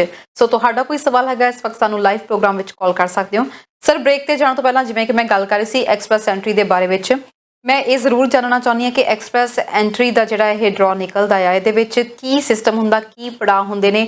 ਜੇਕਰ ਕੋਈ ਫੋਲ ਦੇ ਵਿੱਚ ਫਾਈਲ ਕ੍ਰੀਏਟ ਕਰਦਾ ਉਸ ਤੋਂ ਬਾਅਦ ਉਹਨੂੰ ਇਨਵੀਟੇਸ਼ਨ ਆ ਜਾਂਦਾ ਆ, ਤਾਂ ਉਸ ਤੋਂ ਬਾਅਦ ਕੀ ਅੱਗੇ ਸਟੈਪਸ ਹੁੰਦੇ ਨੇ PR ਲਈ? ਦੇਖੋ, ਇਹ ਵੀ ਤੁਹਾਡਾ ਬੜਾ ਵਧੀਆ ਸਵਾਲ ਹੈ। ਬਹੁਤ ਲੋਕਾਂ ਨੂੰ ਇਦਾਂ ਦੇ ਸਵਾਲ ਆਨਸਰ ਮਿਲਣ ਦੇ ਨਾਲ ਉਹਨਾਂ ਨੂੰ ਹੈਲਪ ਮਿਲਦੀ ਹੈ। ਜਿਹੜਾ ਐਕਸਪ੍ਰੈਸ ਐਂਟਰੀ ਦੇ ਵਿੱਚ ਡਿਫਰੈਂਟ ਸਟੈਪਸ ਨੇ। ਇਹਦੇ ਵਿੱਚ ਸਾਰਿਆਂ ਤੋਂ ਪਹਿਲਾ ਸਟੈਪ ਇਹ ਹੈ ਕਿ ਹਰ ਇੱਕ ਐਪਲੀਕੈਂਟ ਨੂੰ ਇਹ ਦੇਖਣਾ ਪਏਗਾ ਕਿ ਉਹਨਾਂ ਦੀ ਜੌਬ ਦੀ ਜਿਹੜੀ ਨੈਸ਼ਨਲ ਆਕੂਪੇਸ਼ਨਲ ਕਲਾਸੀਫਿਕੇਸ਼ਨ ਦੇ ਹਿਸਾਬ ਨਾਲ ਉਹਨਾਂ ਦਾ ਟਾਈਪ ਤੇ ਸਕਿੱਲ ਕੀ ਹੈ, ਕਿਉਂਕਿ ਐਕਸਪ੍ਰੈਸ ਐਂਟਰੀ ਦੇ ਵਿੱਚ ਸਿਰਫ ਸਕਿੱਲ ਟਾਈਪ 0 ਤੇ ਲੈਵਲ A ਔਰ B ਹੀ ਅਪਲਾਈ ਕਰ ਸਕਦੇ ਨੇ। ਉਹਨਾਂ ਦੇ ਵਿੱਚ ਪ੍ਰੋਫੈਸ਼ਨਲ ਤੇ ਮੈਨੇਜਮੈਂਟ ਜੌਬਸ ਨੇ, ਸੁਪਰਵਾਈਜ਼ਰੀ ਜੌਬਸ ਨੇ, ਉਹਨਾਂ ਬਾਰੇ ਜਿਹੜੀ ਡਿਟੇਲ ਆਪਾਂ ਫਿਰ ਕਿਸੇ ਨੋਟ ਜਦੋਂ ਡਿਸਕਸ ਕਰਾਂਗੇ, ਗੱਲਾਂ ਕਰਾਂਗੇ। ਤਾਂ ਉਹਦੇ ਵਿੱਚ ਉਹ ਟਾਈਪਸ ਨੇ ਜਿਹੜੇ ਉਹ ਇੰਪੋਰਟੈਂਟ ਨੇ, ਉਹ ਜਾਣਨਾ ਬੜਾ ਜ਼ਰੂਰੀ ਹੈ। ਉਸ ਤੋਂ ਬਾਅਦ ਫਿਰ ਉਹਨਾਂ ਨੂੰ ਦੂਸਰਾ ਸਟੈਪ ਇਹ ਕਰਨਾ ਪੈਂਦਾ ਕਿ ਜਿਹੜੀ ਐਜੂਕੇਸ਼ਨਲ ਉਹਨਾਂ ਦੀ ਹੈਗੀ ਹੈ ਉਹਦੇ ਕ੍ਰੈਡੈਂਸ਼ੀਅਲ ਦੀ ਅਸੈਸਮੈਂਟ ਕਰਾਉਣੀ ਪੈਂਦੀ ਹੈ ਜੀ। ਜਿਹੜੀ ਅਸੈਸਮੈਂਟ ਆ ਉਹ ਆਨਲਾਈਨ ਵੀ ਕਰਵਾ ਸਕਦੇ ਨੇ। ਉਹਦੇ ਵਿੱਚ ਜਿਹੜਾ ਮੋਸਟ ਪਪੂਲਰ ਹੈ ਉਹਨੂੰ WES ਕਹਿੰਦੇ ਨੇ, ਵਰਲਡ ਐਜੂਕੇਸ਼ਨ ਸਰਵਿਸਿਜ਼। ਇਸ ਤੋਂ ਬਿਨਾਂ IQAS, ICES, MCC, PEBC ਵਗੈਰਾ ਵਗੈਰਾ, ਇਸ ਤਰ੍ਹਾਂ ਦੀਆਂ ਤਕਰੀਬਨ 7 ਆਰਗੇਨਾਈਜੇਸ਼ਨਸ ਨੇ, ਇੰਸਟੀਟਿਊਸ਼ਨ ਲਾ ਲਓ, ਜਿਹੜੇ ਫੋਰਨ ਕ੍ਰੈਡੈਂਸ਼ੀਅਲਸ ਨੂੰ ਉਹਨਾਂ ਦੀ ਅਸੈਸਮੈਂਟ ਕਰਕੇ ਉਹਨਾਂ ਦੀ ਇਕੁਇਵਲੈਂਸੀ ਕੈਨੇਡਾ ਦੀ ਐਜੂਕੇਸ਼ਨ ਦੇ ਹਿਸਾਬ ਨਾਲ ਡਿਟਰਮਿਨ ਕਰਦੇ ਨੇ। ਤੇ ਉਹ ਜਾਣਨੀ ਬੜੀ ਜ਼ਰੂਰੀ ਹੈ। ਜਿਹੜਾ ਐਜੂਕੇਸ਼ਨਲ ਕ੍ਰੈਡੈਂਸ਼ੀਅਲ ਅਸੈਸਮੈਂਟ ECA, ਇਹ 5 ਸਾਲ ਲਈ ਵੈਲਿਡ ਰਹਿੰਦੀ ਹੈ ਤੇ ਇਹਨੂੰ ਅਸੈਸਮੈਂਟ ਕਰਾਉਣ ਦੇ ਲਈ ਤਕਰੀਬਨ $200 ਦੇ ਕਰੀਬ ਇਹਦੀ ਫੀਸ ਲੱਗਦੀ ਹੈ। ਉਹ ਕਰਵਾ ਕੇ ਰੱਖ ਲੈਣੀ ਚਾਹੀਦੀ ਹੈ ਤਾਂ ਕਿ ਤੁਹਾਨੂੰ ਸਹੀ ਤਰੀਕੇ ਨਾਲ ਉਹਦੇ ਪੁਆਇੰਟ ਮਿਲ ਸਕਣ। ਇਸ ਤੋਂ ਬਾਅਦ ਅਗਲਾ ਸਟੈਪ ਹੈ ਕਿ ਲੈਂਗੁਏਜ ਪ੍ਰੋਫੀਸ਼ੀਐਂਸੀ। ਇੰਗਲਿਸ਼ ਜਾਂ ਫ੍ਰੈਂਚ ਜਿਹੜੀ ਕੈਨੇਡਾ ਦੀਆਂ 2 ਆਫੀਸ਼ੀਅਲ ਲੈਂਗੁਏਜਸ ਨੇ, ਉਹਦੇ ਵਿੱਚ ਤੁਹਾਡੀ ਕੀ ਪ੍ਰੋਫੀਸ਼ੀਐਂਸੀ ਲੈਵਲ ਕੀ ਹੈ। ਉਹਨੂੰ ਪ੍ਰੋਫੀਸ਼ੀਐਂਸੀ ਨੂੰ ਯੂਜ਼ਲੀ ਬੈਂਡਸ ਦੇ ਵਿੱਚ ਮੈਜਰ ਕਰਦੇ ਨੇ, ਉਹਨੂੰ CLB ਕਹਿੰਦੇ ਨੇ। ਤੇ ਇਹਦੇ ਵਿੱਚ 2 ਪ੍ਰੋਗਰਾਮ ਨੇ ਜਿਹੜੇ ਇੰਗਲਿਸ਼ ਦੇ ਵਿੱਚ ਜ਼ਿਆਦਾ ਪਪੂਲਰ ਨੇ, IELTS ਤੇ SELP। ਇਹਨਾਂ ਦੀ ਵੈਲਿਡਿਟੀ ਤਕਰੀਬਨ 2 ਸਾਲ ਹੁੰਦੀ ਹੈ। ਇਹਦੇ ਵਿੱਚ ਤਕਰੀਬਨ $300 ਉਹਨਾਂ ਦੀ ਫੀਸ ਲੱਗਦੀ ਹੈ ਤੇ ਉਹ ਆਪਣੇ ਦੇਸ਼ ਦੇ ਵਿੱਚ ਜਾਂ ਕੈਨੇਡਾ ਦੇ ਵਿੱਚ ਜਿੱਥੋਂ ਵੀ ਹੁੰਦੇ ਨੇ ਤਾਂ ਉਹਨਾਂ ਨੂੰ ਇਹ ਦੋਨੇ ਟੈਸਟਾਂ ਦੇ ਵਿੱਚੋਂ ਕੋਈ ਟੈਸਟ ਪਿਕ ਕਰਕੇ ਉਹਦਾ ਐਗਜ਼ਾਮ ਦੇਣਾ ਚਾਹੀਦਾ ਜਨਰਲ ਕੈਟਾਗਰੀ ਦੇ ਵਿੱਚ। ਜਿਸ ਤਰ੍ਹਾਂ IELTS ਦਾ ਤਕਰੀਬਨ 140 ਕੰਟਰੀਆਂ ਦੇ ਵਿੱਚ ਐਗਜ਼ਿਸਟ ਕਰਦੇ ਨੇ। ਇਹ ਉਹਦਾ ਜਨਰਲ ਕੈਟਾਗਰੀ ਦਾ ਜਿਹੜਾ ਟੈਸਟ ਆ, ਨਾਟ ਐਕੈਡੈਮਿਕ ਬਟ ਜਨਰਲ, ਉਹ ਟੈਸਟ ਲੈਣਾ ਚਾਹੀਦਾ। ਇਸੇ ਤਰ੍ਹਾਂ ਹੀ ਫ੍ਰੈਂਚ ਦੇ ਵਿੱਚ TEF ਤੇ TCF ਟੈਸਟ ਨੇ, ਉਹ ਕਰਨੇ ਚਾਹੀਦੇ ਨੇ। ਉਹ ਟੈਸਟ ਕਰਕੇ ਤੁਹਾਨੂੰ ਆਪਣੀ ਲੈਂਗੁਏਜ ਦੀ ਪ੍ਰੋਫੀਸ਼ੀਐਂਸੀ ਦਾ ਸਕੋਰ ਲੈਣਾ ਚਾਹੀਦਾ। ਉਸ ਤੋਂ ਬਾਅਦ ਅਗਲਾ ਸਟੈਪ ਹੈ ਕਿ ਤੁਹਾਨੂੰ ਐਲੀਜੀਬਿਲਟੀ ਆਪਣੀ ਵੈਰੀਫਾਈ ਕਰਨੀ ਚਾਹੀਦੀ ਹੈ। ਐਲੀਜੀਬਿਲਟੀ ਦੇ ਵਿੱਚ ਪ੍ਰੀਲਿਮਿਨਰੀ ਪੁਆਇੰਟਸ ਨੇ, 100 ਪੁਆਇੰਟ ਹੁੰਦੇ ਨੇ। ਉਹਨਾਂ ਦੇ ਵਿੱਚੋਂ ਤੁਹਾਨੂੰ ਸਰਟਨ ਪੁਆਇੰਟਸ ਲੈਣੇ ਪੈਂਦੇ ਨੇ ਤੇ ਉਹ ਪੁਆਇੰਟ ਜੇ ਤੁਸੀਂ ਲੈਣੇ ਹੋ, 60 ਪੁਆਇੰਟ ਹੁੰਦੇ ਨੇ ਕਈ ਕੈਟਾਗਰੀਆਂ ਦੇ ਵਿੱਚ ਫੋਰ ਐਗਜ਼ਾਮਪਲ, ਤੇ ਉਹ ਪੁਆਇੰਟ ਜਿੰਨੇ ਤੁਸੀਂ ਜੇ ਨਹੀਂ ਲੈਂਦੇ ਤਾਂ ਤੁਸੀਂ ਐਲੀਜੀਬਲ ਨਹੀਂ ਜੀ, ਤੇ ਫਿਰ ਤੁਸੀਂ ਐਕਸਪ੍ਰੈਸ ਐਂਟਰੀ 'ਚ ਅਪਲਾਈ ਨਹੀਂ ਕਰ ਸਕਦੇ ਐਜ਼ ਅ ਕੈਂਡੀਡੇਟ। ਜੀ ਬਿਲਕੁਲ, ਇਹਦੇ ਬਾਰੇ ਗੱਲ ਕਰਾਂਗੇ ਸਰ। ਨੈਕਸਟ ਸਟੈਪ ਦੇ ਬਾਰੇ ਵਿੱਚ ਸਾਡੇ ਇੱਕ ਦਰਸ਼ਕ ਜੁੜ ਗਏ ਨੇ, ਉਹਨਾਂ ਦਾ ਸਵਾਲ ਲੈ ਕੇ ਰੱਖ ਲਈਏ। ਸਤਿ ਸ਼੍ਰੀ ਅਕਾਲ ਜੀ, ਕਿੱਥੋਂ ਬੋਲ ਰਹੇ ਹੋ, ਕੀ ਕਹਿਣਾ ਚਾਹੁੰਦੇ ਹੋ? ਸਤਿ ਸ੍ਰੀ ਅਕਾਲ ਕਰਨਾ ਜੀ। ਹਾਂਜੀ ਦੱਸੋ ਜੀ। ਸਤਿ ਸ੍ਰੀ ਅਕਾਲ ਦੋਨਾਂ ਜੀ। ਤੇ ਮੈਂ ਪੁੱਛਣਾ ਚਾਹੁੰਦੀ ਹਾਂ, ਸਰੀ ਤੋਂ ਬੋਲਦੀ ਹਾਂ, ਕਮਲਜੀਤ। ਮੇਰੀ ਬੇਟੀ ਹੈ ਇੰਡੀਆ, ਪਹਿਲਾਂ ਉਹਦਾ ਅਸੀਂ ਅਪਲਾਈ ਕੀਤਾ ਸੀ, ਉਹਦੀ ਮੈਰਿਜ ਨਹੀਂ ਤੀ ਹੋਈ, ਹੁਣ ਉਹਦੀ ਮੈਰਿਜ ਹੋ ਗਈ। ਉਦੋਂ ਕਹਿੰਦੇ ਵੀ ਇਹਨੇ ਵਾਪਸ ਮੁੜਨਾ ਹੈਗਾ, ਰਿਜੈਕਟ ਹੋ ਗਿਆ ਸੀ ਕੇਸ। ਤੇ 4.5 ਬੈਂਡ ਉਹਦੇ ਨੰਬਰ ਨੇ ਹੁਣ, ਤੇ ਉਹਦੇ ਹਸਬੈਂਡ 10 ਸਾਲ ਇੰਗਲੈਂਡ ਤੋਂ ਲਾ ਕੇ ਆਇਆ ਆ ਵੀ ਕਿਸ ਵੇਚ ਤੇ ਇੱਧਰ ਬੁਲਾਈਏ ਤੇ ਕਰਨ ਦਾ ਇੱਧਰ ਬੁਲਾਉਣਾ ਚਾਹੁੰਦੇ ਆ। ਕੱਲੀ ਹੋਈ ਆ ਫੈਮਿਲੀ, ਅਸੀਂ ਸਾਰੀ ਫੈਮਿਲੀ ਇੱਧਰ ਆ ਜੀ। ਮਿਸਟਰ ਗਰੇਵਾਲ, ਆਪਾਂ ਪ੍ਰੋਗਰਾਮ ਦੇ ਵਿੱਚ ਆਨਸਰ ਦਈਏ, ਇਹਨਾਂ ਦਾ ਕੁਝ ਪੁੱਛਣਾ ਤਾਂ ਨਹੀਂ ਤੁਸੀਂ? ਇਹਨਾਂ ਦਾ ਆਨਸਰ ਦੇਣਾ ਬਹੁਤ ਫੈਕਟਰਸ ਤੇ ਡਿਪੈਂਡ ਕਰਦਾ ਜੀ। ਤੁਸੀਂ ਟੀਵੀ ਸਕਰੀਨ ਤੇ ਆਨਸਰ ਸੁਣ ਸਕਦੇ ਹੋ ਜੀ। ਕਾਲ ਕਰਨ ਲਈ ਸ਼ੁਕਰੀਆ ਜੀ ਸਰ। ਟੀਵੀ ਦੇ ਉੱਪਰ ਆਨਸਰ ਦੇਣਾ ਇਹ ਕੁਐਸਚਨ ਦਾ ਬਹੁਤ ਜ਼ਿਆਦਾ ਡਿਫਿਕਲਟ ਹੈ, ਕਿਉਂਕਿ ਜਿਹੜੀ ਆਪਾਂ ਨੂੰ ਪਹਿਲਾਂ ਦੇਖਣਾ ਪੈਣਾ ਕਿ ਉਹ ਕਿਹੜੇ ਪ੍ਰੋਗਰਾਮ ਦੇ ਵਿੱਚ ਐਲੀਜੀਬਲ ਨੇ, ਉਹਨਾਂ ਦੇ ਕਿਹੜੇ ਕਰੈਕਟਰਿਸਟਿਕਸ ਨੇ ਜਿਹੜੇ ਉਹਨਾਂ ਨੂੰ ਐਲੀਜੀਬਲ ਬਣਾਉਂਦੇ ਨੇ, ਉਹਨਾਂ ਦੇ ਕ੍ਰੈਡੈਂਸ਼ੀਅਲਸ, ਉਹਨਾਂ ਦਾ ਐਕਸਪੀਰੀਅੰਸ ਵਗੈਰਾ ਵਗੈਰਾ, ਸਾਰੇ ਪੁਆਇੰਟ ਆਪਾਂ ਨੂੰ ਦੇਖਣੇ ਪੈਣਗੇ। ਉਹਨੂੰ ਕਹਿੰਦੇ ਨੇ ਕਿ ਕੰਪਰੀਹੈਂਸਿਵ ਉਹਨਾਂ ਦੀ ਜਿਹੜੀ ਰੈਂਕਿੰਗ ਸਿਸਟਮ ਉਹ ਦੇਖਣੀ ਪਏਗੀ ਜੇ ਉਹਨਾਂ ਪ੍ਰੋਗਰਾਮਾਂ ਲਈ ਐਲੀਜੀਬਲ ਨੇ, ਪਰ ਉਹਨਾਂ ਦੇ ਇੰਗਲਿਸ਼ ਦੇ ਬੈਂਡ ਬੜੇ ਘੱਟ ਨੇ, ਇਸ ਕਰਕੇ ਉਹ ਐਕਸਪ੍ਰੈਸ ਐਂਟਰੀ ਦੇ ਵਿੱਚ ਐਲੀਜੀਬਲ ਨਹੀਂ ਹੈ। ਤੇ ਬਾਕੀ ਦੇ ਹੋਰ ਕਿਸੇ ਪ੍ਰੋਗਰਾਮ ਦੇ ਵਿੱਚ ਐਲੀਜੀਬਲ ਹੋਣਗੇ ਉਹ ਆਪਾਂ ਨੂੰ ਦੇਖਣਾ ਪਏਗਾ। ਅਸੀਂ ਇੱਕ ਫ੍ਰੀ ਅਸੈਸਮੈਂਟ ਕਰਦੇ ਹਾਂ ਕੈਂਡੀਡੇਟਸ ਦੇ ਲਈ। ਕਿਸੇ ਨੇ ਵੀ ਕੈਨੇਡਾ 'ਚ ਇਮੀਗ੍ਰੇਸ਼ਨ ਲੈਣੀ ਹੈ ਅਸੀਂ ਉਹਨਾਂ ਦੀ ਫ੍ਰੀ ਅਸੈਸਮੈਂਟ ਕਰਕੇ ਦਿੰਦੇ ਆ। ਉਹਦੇ ਹਿਸਾਬ ਦੇ ਨਾਲ ਫਿਰ ਉਹਨਾਂ ਨੂੰ ਪਤਾ ਲੱਗ ਜਾਂਦਾ ਕਿ ਉਹ ਕਿੱਥੇ ਖੜੇ ਨੇ, ਉਹਨਾਂ ਲਈ ਕਿਹੜੀਆਂ ਆਪਸ਼ਨਸ ਨੇ, ਕੀ ਉਹਨਾਂ ਨੂੰ ਕਰਨਾ ਚਾਹੀਦਾ ਤਾਂ ਕਿ ਉਹ ਆਪਣੀ ਐਲੀਜੀਬਿਲਟੀ ਨੂੰ ਚਮਕਾ ਸਕਣ ਤੇ ਕੈਨੇਡਾ ਦੇ ਵਿੱਚ ਇਮੀਗ੍ਰੇਸ਼ਨ ਲਈ ਅਪਲਾਈ ਕਰ ਸਕਣ। ਇਸੇ ਤਰ੍ਹਾਂ ਹੀ ਤਾਂ ਜੇ ਕਈ ਵਾਰੀ ਐਕਸਪ੍ਰੈਸ ਐਂਟਰੀ ਦੇ ਵਿੱਚ ਵੀ ਇਹਦੇ ਬਾਰੇ ਗੱਲ ਕਰਾਂਗੇ, ਆਪਾਂ ਇਹਦੇ ਬਾਰੇ ਗੱਲ ਵਧਾਇਆ ਨਹੀਂ ਜਾ ਸਕਦਾ। ਆਪਾਂ ਇਹਦੇ ਬਾਰੇ ਗੱਲ ਕਰਾਂਗੇ। ਦਰਸ਼ਕ ਇੱਕ ਜੁੜ ਗਏ ਨੇ ਸਾਡੇ ਨਾਲ, ਉਹਨਾਂ ਦਾ ਸਵਾਲ ਲੈ ਲਈਏ ਪਹਿਲਾਂ। ਸਤਿ ਸ਼੍ਰੀ ਅਕਾਲ ਜੀ, ਕਿੱਥੋਂ ਬੋਲ ਰਹੇ ਹੋ, ਕੀ ਕਹਿਣਾ ਚਾਹੁੰਦੇ ਹੋ? ਤਰਨ ਬੇਟੇ ਸਤਿ ਸ਼੍ਰੀ ਅਕਾਲ, ਮੈਂ ਇੱਥੋਂ ਕੈਨੇਡਾ ਦੇ ਬੋਲ ਰਿਹਾ ਸੀ ਜੀ। ਤੇ ਮੇਰਾ ਨਾ ਸਿਟੀਜ਼ਨਸ਼ਿਪ ਬਾਰੇ ਹੈਗਾ ਕੁਐਸਚਨ। ਮੈਂ ਨਾ 2019 ਦੇ ਵਿੱਚ ਅਪਲਾਈ ਕੀਤਾ ਸੀਗਾ ਦਸੰਬਰ ਦੇ ਵਿੱਚ ਜੀ, ਤੇ ਅਕਤੂਬਰ 2020 ਦੇ ਵਿੱਚ ਅਸੀਂ ਫਿੰਗਰਪ੍ਰਿੰਟ ਵੀ ਸਾਰੇ ਕੁਝ ਦੇ ਚੁੱਕੇ ਹਾਂ। ਹਜੇ ਤੱਕ ਸਿਟੀਜ਼ਨਸ਼ਿਪ ਦਾ ਕੁਝ ਨਹੀਂ ਆਇਆ ਹੈਗਾ। ਵੀ ਉਹ ਪੁੱਛਣਾ ਸੀ ਵੀ ਕਦੋਂ ਹੋ ਸਕਦਾ ਜੀ। ਤੁਸੀਂ ਜੀ ਮਿਸਟਰ ਗਰੇਵਾਲ ਕੁਝ ਪੁੱਛਣਾ ਜਾਂ ਆਪਾਂ ਟੀਵੀ ਸਕਰੀਨ ਤੇ ਆਨਸਰ ਦਈਏ? ਇਹਨਾਂ ਨੂੰ ਆਪਾਂ ਕਿਉਂਕਿ ਪਰਸਨਲ ਕੇਸਸ ਨੇ ਜਿਹੜੇ ਉਹ ਆਨਲਾਈਨ ਡਿਸਕਸ ਕਰਨੇ ਠੀਕ ਹੈ ਸਰ, ਤੁਸੀਂ ਟੀਵੀ ਤੇ ਸੁਣ ਲਿਓ ਸਰ। ਜੀ ਸਰ।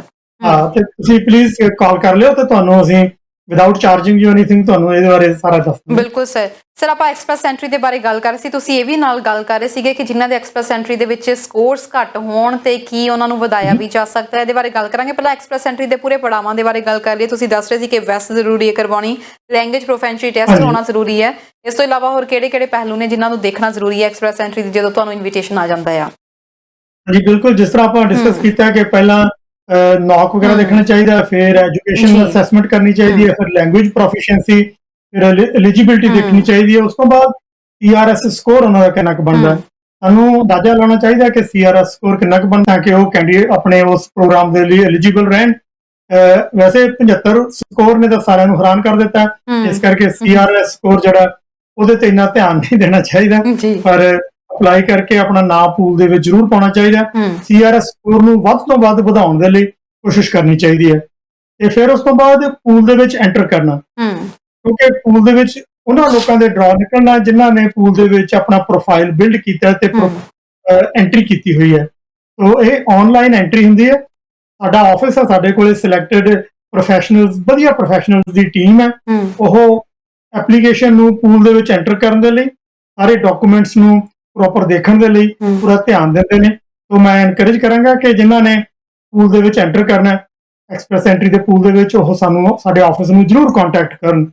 ਜੀ ਬਿਲਕੁਲ। ਫਿਰ ਇਸ ਤੋਂ ਬਾਅਦ ਅਗਲਾ ਸਟੈਪ ਹੈ ਕਿ ਹਰੇਕ ਕੈਂਡੀਡੇਟ ਦਾ ਗੋਲ ਕੀ ਹੈ ਐਕਸਪ੍ਰੈਸ ਐਂਟਰੀ ਦੇ ਵਿੱਚ ਆਉਣ ਲਈ। ਉਹਨਾਂ ਦਾ ਗੋਲ ਹੈ ਆਫਕੋਰਸ ਪਰਮਾਨੈਂਟ ਰੈਜ਼ੀਡੈਂਸੀ ਲੈਣੀ, ਪਰ ਪਰਮਾਨੈਂਟ ਰੈਜ਼ੀਡੈਂਸੀ ਲੈਣ ਤੋਂ ਪਹਿਲਾਂ ਉਹਨਾਂ ਦਾ ਗੋਲ ਹੈ ਕਿ ਉਹਨਾਂ ਨੂੰ ਇੱਕ ਇਨਵੀਟੇਸ਼ਨ ਮਿਲੇ ਤਾਂ ਕਿ ਉਹ ਅਪਲਾਈ ਕਰ ਸਕਣ ਪਰਮਾਨੈਂਟ ਰੈਜ਼ੀਡੈਂਸੀ ਲਈ। ਸੋ ਗੋਲ ਹੈ ਇਨਵੀਟੇਸ਼ਨ ਟੂ ਅਪਲਾਈ ਲੈਣ ਲਈ। ਜਦੋਂ ਕੈਂਡੀਡੇਟ ਡਰਾ ਦੇ ਵਿੱਚ ਗੋ ਥਰੂ ਹੋ ਜਾਂਦੇ ਨੇ ਤਾਂ ਫਿਰ ਉਹਨਾਂ ਨੂੰ ITA ਮਿਲਦਾ। ITA ਤੋਂ ਬਾਅਦ ਉਹਨਾਂ ਨੂੰ 90 ਦਿਨ ਮਿਲਦੇ ਨੇ ਤੇ ਉਹਨਾਂ ਨੇ 90 ਦਿਨਾਂ ਦੇ ਵਿੱਚ ਜਿੰਨੇ ਡਾਕੂਮੈਂਟ ਉਹਨਾਂ ਨੇ ਕਲੇਮ ਕੀਤੇ ਨੇ, ਜੋ ਆਪਣੇ ਕ੍ਰੈਡੈਂਸ਼ੀਅਲਸ ਕਲੇਮ ਕੀਤੇ ਨੇ, ਉਹ ਪ੍ਰੂਵ ਕਰਨੇ ਹੁੰਦੇ ਨੇ। ਚਾਹੇ ਉਹ ਐਜੂਕੇਸ਼ਨ ਦੇ ਨੇ, ਚਾਹੇ ਉਹ ਏਜ ਫੈਕਟਰ, ਪਾਸਪੋਰਟ ਦੇਣਾ ਪੈਂਦਾ, ਹੋਰ ਇਦਾਂ ਦੇ ਸਾਰੇ ਡਾਕੂਮੈਂਟਸ।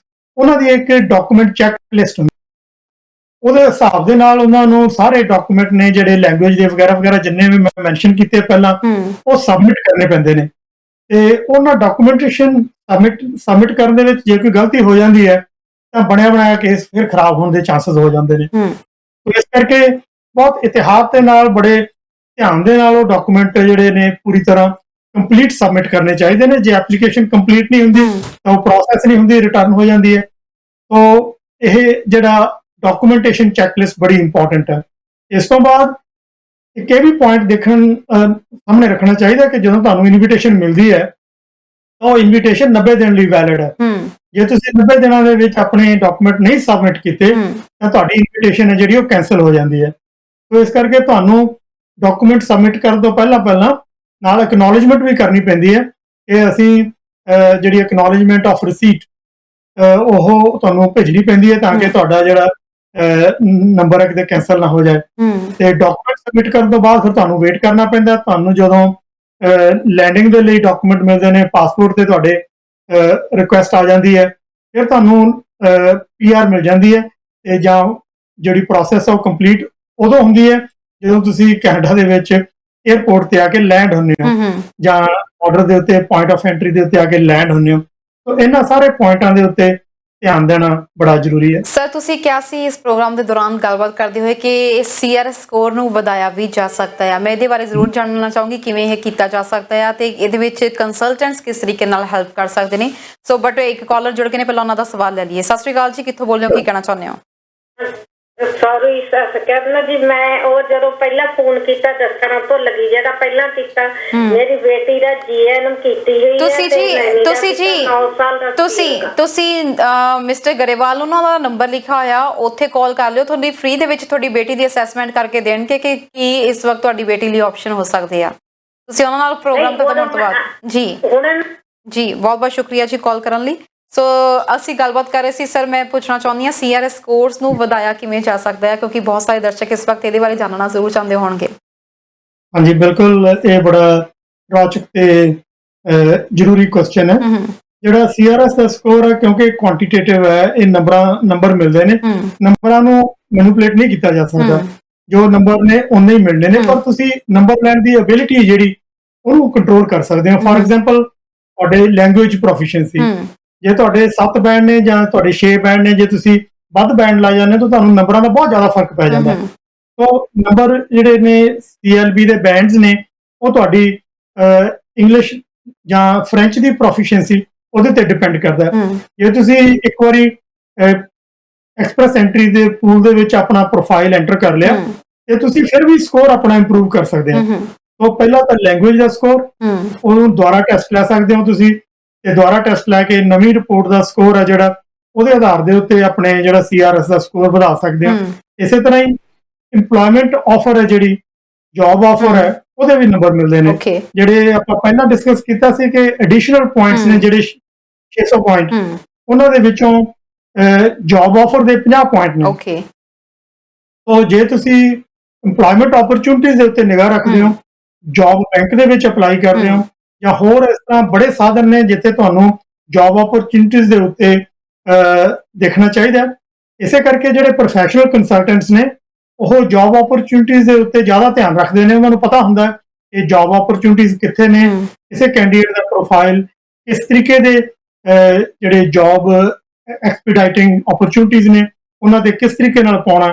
ਤੇ ਜਦੋਂ ਤੁਹਾਨੂੰ ਜੌਬ ਆਫਰ ਮਿਲ ਜਾਂਦੀ ਹੈ ਤਾਂ ਤੁਹਾਡੇ ਪੁਆਇੰਟ ਨੇ ਜਿਹੜੇ ਉਹ 50 ਦੇ ਨਾਲ ਬੂਸਟ ਹੋ ਜਾਂਦੇ ਨੇ। ਇਸੇ ਤਰ੍ਹਾਂ ਹੀ ਜਿਹੜਾ ਤੁਹਾਡਾ ਕੈਨੇਡੀਅਨ ਐਕਸਪੀਰੀਅੰਸ ਹੈ, ਜੇ ਤੁਸੀਂ ਕੈਨੇਡਾ ਦੇ ਵਿੱਚ ਨਾਲ ਦੀ ਨਾਲ ਕੰਮ ਕਰਦੇ ਹੋ ਜਾਂ ਤੁਹਾਨੂੰ ਜੌਬ ਆਫਰ ਮਿਲਣ ਤੋਂ ਬਾਅਦ ਕੰਮ ਕਰਦੇ ਹੋ, ਤੇ ਤੁਹਾਡਾ ਜਿਹੜਾ ਐਕਸਪੀਰੀਅੰਸ ਹੈ ਉਹਨਾਂ ਦੇ ਵੀ ਤੁਹਾਨੂੰ ਪੁਆਇੰਟ ਮਿਲ ਜਾਂਦੇ ਨੇ। ਸੋ ਇਸ ਕਰਕੇ ਜੇ ਤੁਸੀਂ ਕੈਨੇਡਾ ਦੇ ਵਿੱਚ ਰਹਿੰਦੇ ਹੋ, ਤਾਂ ਇਸ ਕਰਕੇ ਜਿਹੜੇ ਇਹ ਪੁਆਇੰਟਸ ਨੇ, ਉਹ ਕੁਛ ਨਾ ਕੁਛ ਐਫਰਟਸ ਕਰਕੇ ਉਹਨਾਂ ਨੂੰ ਵਧਾਇਆ ਜ਼ਰੂਰ ਜਾ ਸਕਦਾ, ਤੇ ਉਹ ਵਧਾਉਣ ਦੇ ਲਈ ਹਰ ਇੱਕ ਵਿਅਕਤੀ ਨੂੰ ਕੋਸ਼ਿਸ਼ ਕਰਨੀ ਚਾਹੀਦੀ ਹੈ। ਮੈਂ ਇੱਥੇ ਕੀ ਤੁਹਾਨੂੰ ਮੈਂਸ਼ਨ ਕਰਾਂ ਕਿ ਜਿਹੜਾ ਐਕਸਪ੍ਰੈਸ ਐਂਟਰੀ ਦਾ, ਉਹਦੇ ਵਿੱਚ ਤਕਰੀਬਨ 1.5 ਲੱਖ ਦੇ ਤਰ੍ਹਾਂ ਜੀ ਕੈਂਡੀਡੇਟ ਰਹਿੰਦੇ ਨੇ। ਮੈਜੋਰਿਟੀ ਜਿਹੜੇ ਐਪਲੀਕੈਂਟਸ ਨੇ, ਤਕਰੀਬਨ 55,000 ਦੇ ਕਰੀਬ, ਉਹਨਾਂ ਦਾ ਸਕੋਰ ਹੈ ਜਿਹੜਾ 351 ਤੋਂ 400 ਦੇ ਵਿਚਾਲੇ ਹੁੰਦਾ। ਤੇ 30,000 ਐਪਲੀਕੈਂਟ ਨੇ ਜਿਨ੍ਹਾਂ ਦਾ ਸਕੋਰ 300 ਤੋਂ ਲੈ ਕੇ 350 ਦੇ ਵਿਚਾਲੇ ਹੈ, ਪਰ ਉਹਨਾਂ ਦੇ ਚਾਂਸਸ ਡਰਾ ਦੇ ਲਈ ਕੰਪੈਰੀਟਿਵਲੀ ਘੱਟ ਨੇ, ਕਿਉਂਕਿ 400 ਤੱਕ ਅਜੇ ਸਕੋਰ ਨਹੀਂ ਆਇਆ। ਜਿਹੜਾ ਸਕੋਰ ਹੈ ਉਹ 450 460 ਦੀ ਰੇਂਜ। ਕੈਨੇਡੀਅਨ ਐਕਸਪੀਰੀਅੰਸ ਕਲਾਸ ਦਾ ਜਿਹੜਾ ਲਾਸਟ ਡਰਾ ਸੀਗਾ 75 ਵਾਲੇ ਤੋਂ ਬਾਅਦ, ਉਹ 432 ਹੈ। ਸੋ ਇਹਨਾਂ ਲੋਕਾਂ ਦੇ ਲਈ ਇਹ ਬੜਾ ਜ਼ਰੂਰੀ ਹੈ। ਤਕਰੀਬਨ 80-90 ਹਜ਼ਾਰ ਲੋਕ ਨੇ ਜਾਂ ਲੱਖ ਦੇ ਕਰੀਬ ਇਹ ਲੋਕ ਨੇ, ਇਹਨਾਂ ਦਾ ਸਕੋਰ ਐਕਸੈਪਟੇਬਲ ਜਿਹੜਾ ਯੂਜ਼ਲ ਸਕੋਰ ਹੈ ਡਰਾ ਦਾ, ਉਹਦੇ ਨਾਲੋਂ ਘੱਟ ਰਹਿੰਦਾ। ਉਹਨਾਂ ਲਈ ਇਹ ਬੜਾ ਜ਼ਰੂਰੀ ਹੈ ਕਿ ਉਹ ਆਪਣਾ ਸਕੋਰ ਕਿਸ ਤਰ੍ਹਾਂ ਵਧਾ ਸਕਣ ਤੇ ਵਧਾਉਣ ਦੀ ਕੋਸ਼ਿਸ਼ ਕਰਨ। ਸਰ ਜਿਹੜਾ ਤਾਂ ਮੈਂ ਇਸ ਕਰਕੇ ਅਪੀਲ ਕਰਦਾ ਸਾਰੇ ਤੁਹਾਡੇ ਦਰਸ਼ਕਾਂ ਨੂੰ ਕਿ ਆਪਣੇ ਸਕੋਰ ਵਧਾਉਣ ਦੇ ਲਈ ਪ੍ਰੋਫੈਸ਼ਨਲ ਹੈਲਪ ਲੈਣ ਤੋਂ ਉਹ ਗੁਰੇਜ਼ ਨਾ ਕਰਨ। ਬਿਲਕੁਲ ਜੀ। ਸਰ ਐਕਸਪ੍ਰੈਸ ਐਂਟਰੀ ਜਦੋਂ ਅਸੀਂ ਫਾਈਲ ਕ੍ਰੀਏਟ ਕਰਦੇ ਹਾਂ ਜਾਂ ਪੂਲ ਦੇ ਵਿੱਚ ਪਾਉਂਦੇ ਹਾਂ, ਕੈਨੇਡਾ ਤੋਂ ਬਾਹਰ ਜੇ ਅਸੀਂ ਇਹ ਲਗਾਉਂਦੇ ਹਾਂ ਜਾਂ ਕੈਨੇਡਾ ਦੇ ਅੰਦਰ ਲਗਾਉਂਦੇ ਹਾਂ, ਕੀ ਇਹਦੇ ਵਿੱਚ ਵੀ ਕੋਈ ਡਿਫਰੈਂਸ ਹੁੰਦਾ ਆ? ਇਹਦਾ ਪ੍ਰੋਸੈਸ ਕੋਈ ਡਿਫਰੈਂਟ ਹੁੰਦਾ ਜਾਂ ਸੇਮ ਹੀ ਹੁੰਦਾ ਆ? ਦੇਖੋ, ਜਿਹੜੀ ਪ੍ਰੋਸੈਸ ਸੇਮ ਹੈ, ਪਰ ਤੁਹਾਡੀ ਜਿਹੜੀ ਐਲੀਜੀਬਿਲਟੀ ਹੈ, ਉਹਦੀਆਂ ਜਿਹੜੀਆਂ ਕੰਡੀਸ਼ਨਸ ਨੇ, ਫਾਰ ਐਗਜ਼ਾਮਪਲ ਜਿਹੜਾ ਕੈਨੇਡੀਅਨ ਐਕਸਪੀਰੀਅੰਸ ਕਲਾਸ ਹੈ, ਤੁਸੀਂ ਕੈਨੇਡਾ ਦੇ ਐਕਸਪੀਰੀਅੰਸ ਤੋਂ 3 ਸਾਲ ਦੇ ਅੰਦਰ ਅਪਲਾਈ ਕਰ ਸਕਦੇ ਹੋ। ਇਟ ਡਸਨਟ ਮੈਟਰ ਕਿ ਤੁਸੀਂ ਕੈਨੇਡਾ ਦੇ ਵਿੱਚ ਰਹਿੰਦੇ ਹੋ ਕਿ ਕੈਨੇਡਾ ਤੋਂ ਬਾਹਰ ਰਹਿੰਦੇ ਹੋ। ਜੇ ਤੁਸੀਂ ਕੈਨੇਡਾ 'ਚ ਰਹਿੰਦੇ ਹੋ ਤਾਂ ਤੁਹਾਡਾ ਸਟੇਟਸ ਹੈ ਜਿਹੜਾ ਉਹ ਲੀਗਲ ਹੋਣਾ ਚਾਹੀਦਾ, ਵੈਲਿਡ ਹੋਣਾ ਚਾਹੀਦਾ। ਜੇ ਤੁਸੀਂ ਇਲੀਗਲ ਹੋ ਜਾਂਦੇ ਹੋ, ਤੁਹਾਡੀ ਸਟੇ ਓਵਰ ਹੋ ਜਾਂਦੀ ਹੈ, ਤੇ ਫਿਰ ਤੁਸੀਂ ਇਸ ਸਿਸਟਮ ਦੇ ਵਿੱਚ ਐਲੀਜੀਬਲ ਨਹੀਂ ਰਹਿੰਦੇ। ਇਸੇ ਤਰ੍ਹਾਂ ਹੀ ਜਿਹੜੇ ਬਾਹਰ ਲੋਕ ਰਹਿੰਦੇ ਨੇ, ਫੋਰਨ ਨੈਸ਼ਨਲਸ ਨੇ, ਉਹ ਵੀ ਫੈਡਰਲ ਸਕਿੱਲ ਵਰਕਰ ਤੇ ਫੈਡਰਲ ਸਕਿੱਲ ਟ੍ਰੇਡ ਦੇ ਲਈ ਐਲੀਜੀਬਲ ਨੇ, ਤੇ ਜਿਹੜੇ ਪ੍ਰੋਵਿੰਸ਼ੀਅਲ ਪ੍ਰੋਗਰਾਮ ਨੇ ਉਹਨਾਂ ਲਈ ਵੀ ਐਲੀਜੀਬਲ ਨੇ। ਸੋ ਇਸ ਕਰਕੇ ਉਹ ਬਾਹਰੋਂ ਕੈਨੇਡਾ ਤੋਂ ਬਾਹਰੋਂ ਵੀ ਅਪਲਾਈ ਕਰ ਸਕਦੇ ਨੇ ਸਿਸਟਮ ਦੇ ਥਰੂ। ਜੀ ਸੋ ਇਸ ਕਰਕੇ ਜਿਹੜੇ ਕੈਨੇਡੀਅਨ ਐਕਸਪੀਰੀਅੰਸ ਕਲਾਸ ਵਾਲੇ ਨੇ, ਮੈਜੋਰਿਟੀ ਉਹ ਲੋਕ ਨੇ ਜਿਹੜੇ ਕੈਨੇਡਾ ਦੇ ਵਿੱਚ ਰਹਿੰਦੇ ਨੇ, ਉਹ ਕੈਨੇਡਾ ਤੋਂ ਹੀ ਅਪਲਾਈ ਕਰਦੇ ਨੇ। ਜੀ ਸਰ, ਇੱਕ ਐਕਸਪਰਟ ਦੀ ਸਲਾਹ ਕਿੰਨੀ ਕੁ ਜ਼ਿਆਦਾ ਜ਼ਰੂਰੀ ਹੋ ਸਕਦੀ ਹੈ, ਕਿਉਂਕਿ ਅਸੀਂ ਦੇਖ ਰਹੇ ਹਾਂ ਕਿ ਪੈਂਡੈਮਿਕ ਦੇ ਕਰਕੇ ਬਹੁਤ ਚੀਜ਼ਾਂ ਚੇਂਜ ਹੋ ਰਹੀਆਂ ਨੇ, ਇਮੀਗ੍ਰੇਸ਼ਨ ਦੇ ਵਿੱਚ ਵੀ ਨਵੇਂ ਚੇਂਜਸ ਆ ਰਹੇ ਨੇ। ਸੋ ਸਮਟਾਈਮਸ ਇਹ ਹੁੰਦਾ ਕਿ ਲੋਕਾਂ ਨੂੰ ਲੱਗਦਾ ਕਿ ਸਾਨੂੰ ਪਤਾ ਹੈ ਕਿ ਮੋਟਾ ਕਿਵੇਂ ਫਾਈਲ ਲਗਾਉਣੀ ਆ, ਪਰ ਉਸ ਦੌਰਾਨ ਫਾਈਲ ਦੇ ਵਿੱਚ ਕੀ ਪ੍ਰੂਫਸ ਚਾਹੀਦੇ ਆ, ਕੀ ਸਾਰਾ ਰੈਕੋਰਡ ਚਾਹੀਦਾ ਆ, ਉਹਦੇ ਬਾਰੇ ਕਈਆਂ ਨੂੰ ਬਥੇਰੇ ਜਾਣਕਾਰੀ ਨਹੀਂ ਹੁੰਦੀ। ਸੋ ਇੱਕ ਐਕਸਪਰਟ ਦੀ ਸਲਾਹ ਕਿੰਨੀ ਕੁ ਜ਼ਰੂਰੀ ਹੈ? ਐਕਸਪਰਟ ਦੀ ਜਿਹੜੀ ਸਲਾਹ ਬੜੀ ਜ਼ਰੂਰੀ ਹੈ। ਉਹਦਾ ਕਾਰਨ ਇਹ ਹੈ ਕਿ ਜਿਹੜੀ ਇਮੀਗ੍ਰੇਸ਼ਨ ਸਿਸਟਮ ਹੈ, ਇੱਕ ਤਾਂ ਇਹ ਬਹੁਤ ਗੁੰਝਲਦਾਰ ਸਿਸਟਮ ਹੈ, ਫਿਰ ਇਹ ਐਵਰ ਚੇਂਜਿੰਗ ਹੈ। ਇਹਦੇ 'ਚ ਚੇਂਜਸ ਬੜੀਆਂ ਫ੍ਰੀਕੁਐਂਟਲੀ ਹੁੰਦੀਆਂ ਨੇ। ਉਹਨਾਂ ਦੇ ਨਾਲ ਜੇ ਤੁਸੀਂ ਅਪਡੇਟਡ ਨਹੀਂਗੇ, ਤੁਸੀਂ ਗਲਤ ਫਾਰਮ ਭਰ ਦਿੱਤਾ, ਭਾਵੇਂ ਫਾਰਮ ਉਸੇ ਪਰਪਸ ਲਈ ਹੈ ਪਰ ਉਹਦੀ ਡੇਟ ਹੈ ਜਿਹੜੀ ਐਕਸਪਾਇਰ ਹੋ ਚੁੱਕੀ ਹੈ, ਨਵਾਂ ਫਾਰਮ ਆ ਚੁੱਕਿਆ, ਤੁਸੀਂ ਗਲਤੀ ਨਾਲ ਕਿਤੇ ਪੁਰਾਣਾ ਫਾਰਮ ਭਰ ਲਿਆ, ਤੁਹਾਡੀ ਐਪਲੀਕੇਸ਼ਨ ਹੈ ਜਿਹੜੀ ਉਹ ਰੁਕ ਜਾਂਦੀ ਹੈ। ਇਸੇ ਤਰ੍ਹਾਂ ਹੀ ਤੁਸੀਂ ਜਦੋਂ ਅਪਲਾਈ ਕਰਦੇ ਹੋ, ਬੜੀਆਂ ਓਪਰਚੁਨਿਟੀਜ਼ ਨੇ, ਬੜੇ ਪਾਥਸ ਨੇ। ਜੇ ਤੁਸੀਂ ਗਲਤ ਪਾਥ ਦੇ ਵਿੱਚ ਅਪਲਾਈ ਕਰਕੇ ਉਹਦੇ ਵਿੱਚ ਅੜ ਕੇ ਰਹੇ ਤੇ ਤੁਹਾਡਾ ਚਾਂਸ ਜ਼ਿਆਦਾ ਲੱਗਦਾ। ਇਮੀਗ੍ਰੇਸ਼ਨ ਸਿਸਟਮ ਦੇ ਵਿੱਚ ਤੁਹਾਡੇ ਕੋਲੇ ਬਹੁਤੇ ਓਪਰਚੁਨਿਟੀਜ਼, ਬਹੁਤੇ ਚਾਂਸਸ ਨਹੀਂ ਹੈਗੇ। ਤੁਹਾਨੂੰ ਪਹਿਲੇ ਚਾਂਸ ਦੇ ਵਿੱਚ ਜਦੋਂ ਅਪਲਾਈ ਕਰਦੇ ਹੋ, ਤੁਹਾਡਾ ਟਾਰਗੇਟ ਹੋਣਾ ਚਾਹੀਦਾ ਕਿ ਉਹਦੇ ਵਿੱਚ ਅਸੀਂ ਸਕਸੈਸਫੁਲ ਹੋਈਏ। ਤੇ ਸਕਸੈਸਫੁਲ ਹੋਣ ਦੇ ਲਈ ਤੁਹਾਡੀ ਐਪਲੀਕੇਸ਼ਨ ਦੀ ਜਿਹੜੀ ਕੁਆਲਿਟੀ ਹੈ ਉਹ ਬੜੀ ਇੰਪੋਰਟੈਂਟ ਹੈ, ਉਹਦੀ ਕੰਪਲੀਸ਼ਨ ਬੜੀ ਇੰਪੋਰਟੈਂਟ ਹੈ। ਜੇ ਤੁਸੀਂ ਇਨਫੋਰਮੇਸ਼ਨ ਕਿਤੇ ਗਲਤ ਭਰ ਲਈ, ਜਾਂ ਤੁਹਾਡੀ ਐਪਲੀਕੇਸ਼ਨ ਪੂਰੀ ਤਰ੍ਹਾਂ ਕੰਪਲੀਟ ਨਹੀਂ ਹੈ, ਜਾਂ ਤੁਸੀਂ ਗਲਤ ਫਾਰਮ ਅਟੈਚ ਕਰ ਲਏ, ਜਾਂ ਗਲਤ ਇਨਫੋਰਮੇਸ਼ਨ ਭਰ ਲਈ, ਜਾਂ ਗਲਤੀ ਨਾਲ ਗਲਤ ਇਨਫੋਰਮੇਸ਼ਨ ਸਬਮਿਟ ਕਰ ਦਿੱਤੀ, ਤਾਂ ਤੁਹਾਨੂੰ ਮਿਸਰੈਪ੍ਰੈਜ਼ੈਂਟੇਸ਼ਨ ਕਰਕੇ ਕੈਨੇਡਾ ਦੇ ਵਿੱਚੋਂ ਬੈਨ ਵੀ ਕੀਤਾ ਜਾ ਸਕਦਾ 5 ਸਾਲ ਲਈ। ਇਸ ਕਰਕੇ ਜਿਹੜੀ ਪ੍ਰੋਫੈਸ਼ਨਲ ਐਡਵਾਈਸ ਹੈ, ਇੱਕ ਤਾਂ ਉਹ ਗਾਈਡ ਕਰਦੀ ਹੈ। ਜਿਸ ਤਰ੍ਹਾਂ ਮੈਂ ਕਹਿਣਾ ਹੁੰਦਾ ਕਿ ਇਮੀਗ੍ਰੇਸ਼ਨ ਸਿਸਟਮ ਹੈ ਜਿਹੜਾ, ਉਹ ਇੱਕ ਮੇਜ਼ ਦੀ ਤਰ੍ਹਾਂ, ਉਹਦੇ ਵਿੱਚ ਤੁਹਾਨੂੰ ਨੈਵੀਗੇਟ ਕਰਨ ਦੇ ਲਈ GPS ਦੀ ਲੋੜ ਹੈ। ਜਿਹੜਾ GPS ਆ ਉਹ ਤੁਹਾਡਾ ਪ੍ਰੋਫੈਸ਼ਨਲ ਐਡਵਾਈਸ ਤੇ ਗਾਈਡੈਂਸ ਹੈ। ਬਿਲਕੁਲ ਜੀ। ਤੁਸੀਂ ਪ੍ਰੋਫੈਸ਼ਨਲ ਗਾਈਡੈਂਸ ਜਾਂ ਐਡਵਾਈਸ ਲੈ ਕੇ ਚੱਲਦੇ ਆ ਤਾਂ ਤੁਹਾਨੂੰ ਰੋਡ ਬਲੌਕਸ ਨਹੀਂ ਆਉਂਦੇ, ਤੁਹਾਡੀ ਐਪਲੀਕੇਸ਼ਨ ਹੈ ਜਿਹੜੀ ਉਹ ਸਮੂਥ ਚੱਲਦੀ ਹੈ, ਤੇ ਸਕਸੈਸ ਰੇਟ ਤੁਹਾਡਾ ਜਿਹੜਾ ਵੱਧ ਜਾਂਦਾ ਹੈ, ਤੁਹਾਡਾ ਟਾਈਮ ਨਹੀਂ ਵੇਸਟ ਹੁੰਦਾ, ਤੁਹਾਡੇ ਜਿਹੜੇ ਚਾਂਸਸ ਨੇ ਉਹ ਨੀਅਰ ਟੂ ਪਰਫੈਕਸ਼ਨ ਹੋ ਜਾਂਦੇ ਨੇ ਜੇ ਤੁਸੀਂ ਪਰਫੈਕਟ ਐਪਲੀਕੇਸ਼ਨ ਪਰਫੈਕਟ ਸਲਾਹ ਦੇ ਨਾਲ ਸਬਮਿਟ ਕਰੋ। ਬਿਲਕੁਲ ਸਰ, ਤੇ ਜਿਹੜੇ ਦਰਸ਼ਕ ਇਸ ਵਕਤ ਤੁਹਾਨੂੰ ਦੇਖ ਰਹੇ ਨੇ, ਤੁਹਾਡੇ ਨਾਲ ਸੰਪਰਕ ਕਰਨਾ ਚਾਹੁੰਦੇ ਨੇ, ਕਿਵੇਂ ਤੁਹਾਡੇ ਨਾਲ ਕੰਟੈਕਟ ਕਰ ਸਕਦੇ ਨੇ ਤੇ ਕਿਸ ਟਾਈਮ ਕਰ ਸਕਦੇ ਨੇ?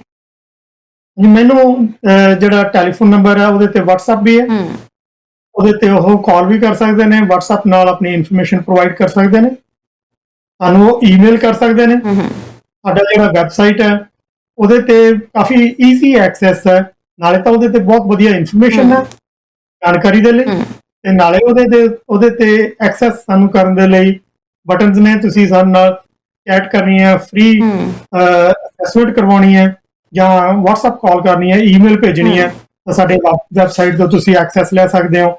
ਇਸੇ ਤਰ੍ਹਾਂ ਹੀ ਫੇਸਬੁੱਕ ਪੇਜ ਵੀ ਹੈ, ਉੱਥੋਂ ਵੀ ਤੁਸੀਂ ਐਕਸੈਸ ਕਰਨ ਦੇ ਲਈ ਇਨਫੋਰਮੇਸ਼ਨ ਲੈ ਸਕਦੇ ਆ। ਸਾਡਾ ਜਿਹੜਾ ਆਫਿਸ ਹੈ, ਇਹ ਪਹਿਲਾ ਆਫਿਸ ਜਿਹੜਾ ਸਾਡਾ ਇਸ ਵੇਲੇ ਹੈਡ ਆਫਿਸ ਹੈ, ਉਹ ਆਇਲ ਬਿਜ਼ਨਸ ਸੈਂਟਰ ਸਰੀ ਦੇ ਵਿੱਚ ਹੈ।